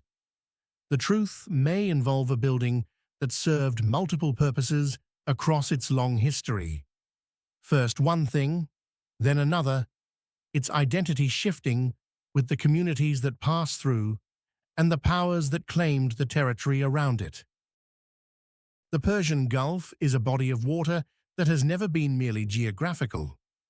For at least 4,000 years, it has been a commercial highway, a diplomatic frontier, and a zone of cultural exchange connecting the civilizations of Mesopotamia, the Arabian Peninsula, the Indian subcontinent, and East Africa in a web of trade and influence that shaped the ancient world more profoundly than its modest size might suggest.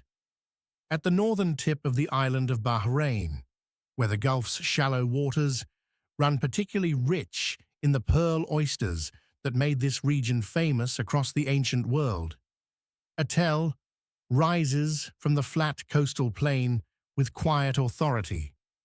Qal'at al-Bahrain, the Bahrain fort, has been accumulating human history for roughly 4 millennia, and the layers of that accumulation tell a story that reaches far beyond the island itself.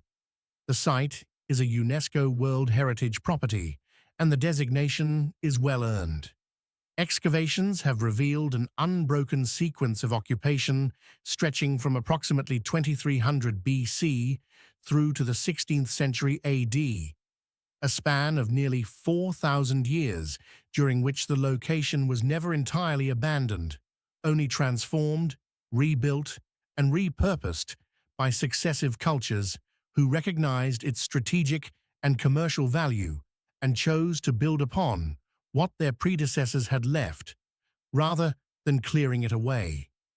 The earliest occupation at Qal'at al-Bahrain is associated with the Dilmun civilization, a trading culture whose name appears in Sumerian texts as a place of considerable commercial and perhaps mythological Significance.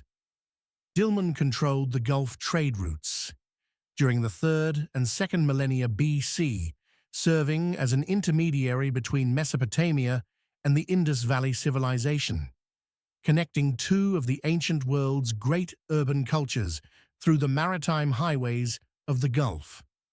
The Tell at Qal'at al-Bahrain was almost certainly a central node in that network, a place where goods were stored, exchanged, and taxed, and where the administrative apparatus of a trading state could operate with the protection of defensible walls. The Dilmun occupation is followed in the archaeological sequence by evidence of Kassite presence, then by the distinctive material culture of the Assyrian and later Achaemenid Persian periods. Each successive power that extended its reach into the Gulf found Bahrain impossible to ignore, and the site at Qal'at al-Bahrain already established as the island's primary center of authority.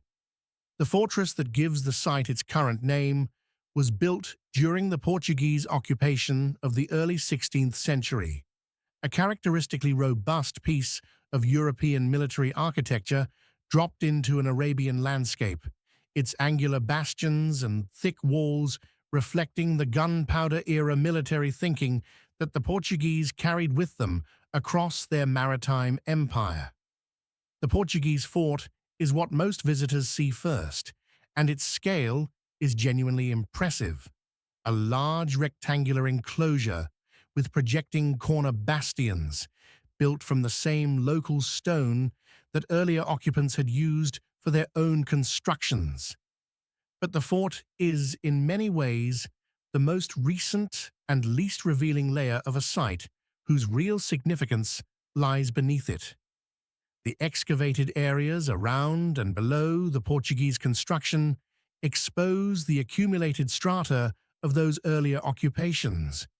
The Dilmun city walls, the later fortification phases, the urban fabric of a settlement that was continuously inhabited and continuously rebuilt across 4,000 years. Pearl diving was the economic engine that made Bahrain matter across most of its recorded history.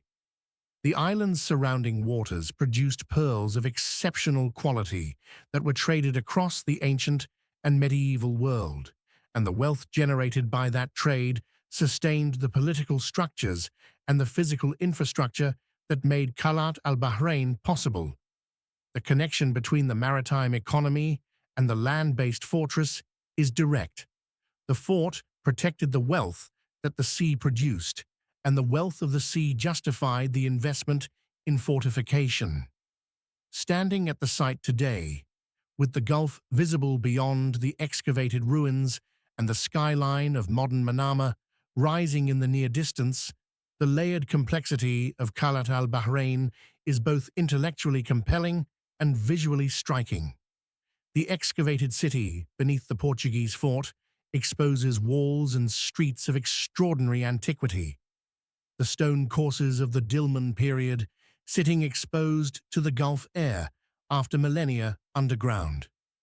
The site asks its visitors to hold multiple time periods simultaneously, to see the Portuguese bastion and the Bronze Age city wall as parts of a single continuous story about a place that human beings have found indispensable for 4,000 years. We have traveled across 5 continents and 4,000 years, from the Atacama Desert to the Persian Gulf, from the Baltic Sea to the highlands of Corsica. 11 fortresses, 11 communities that looked at their world, found their ground, and built something meant to last.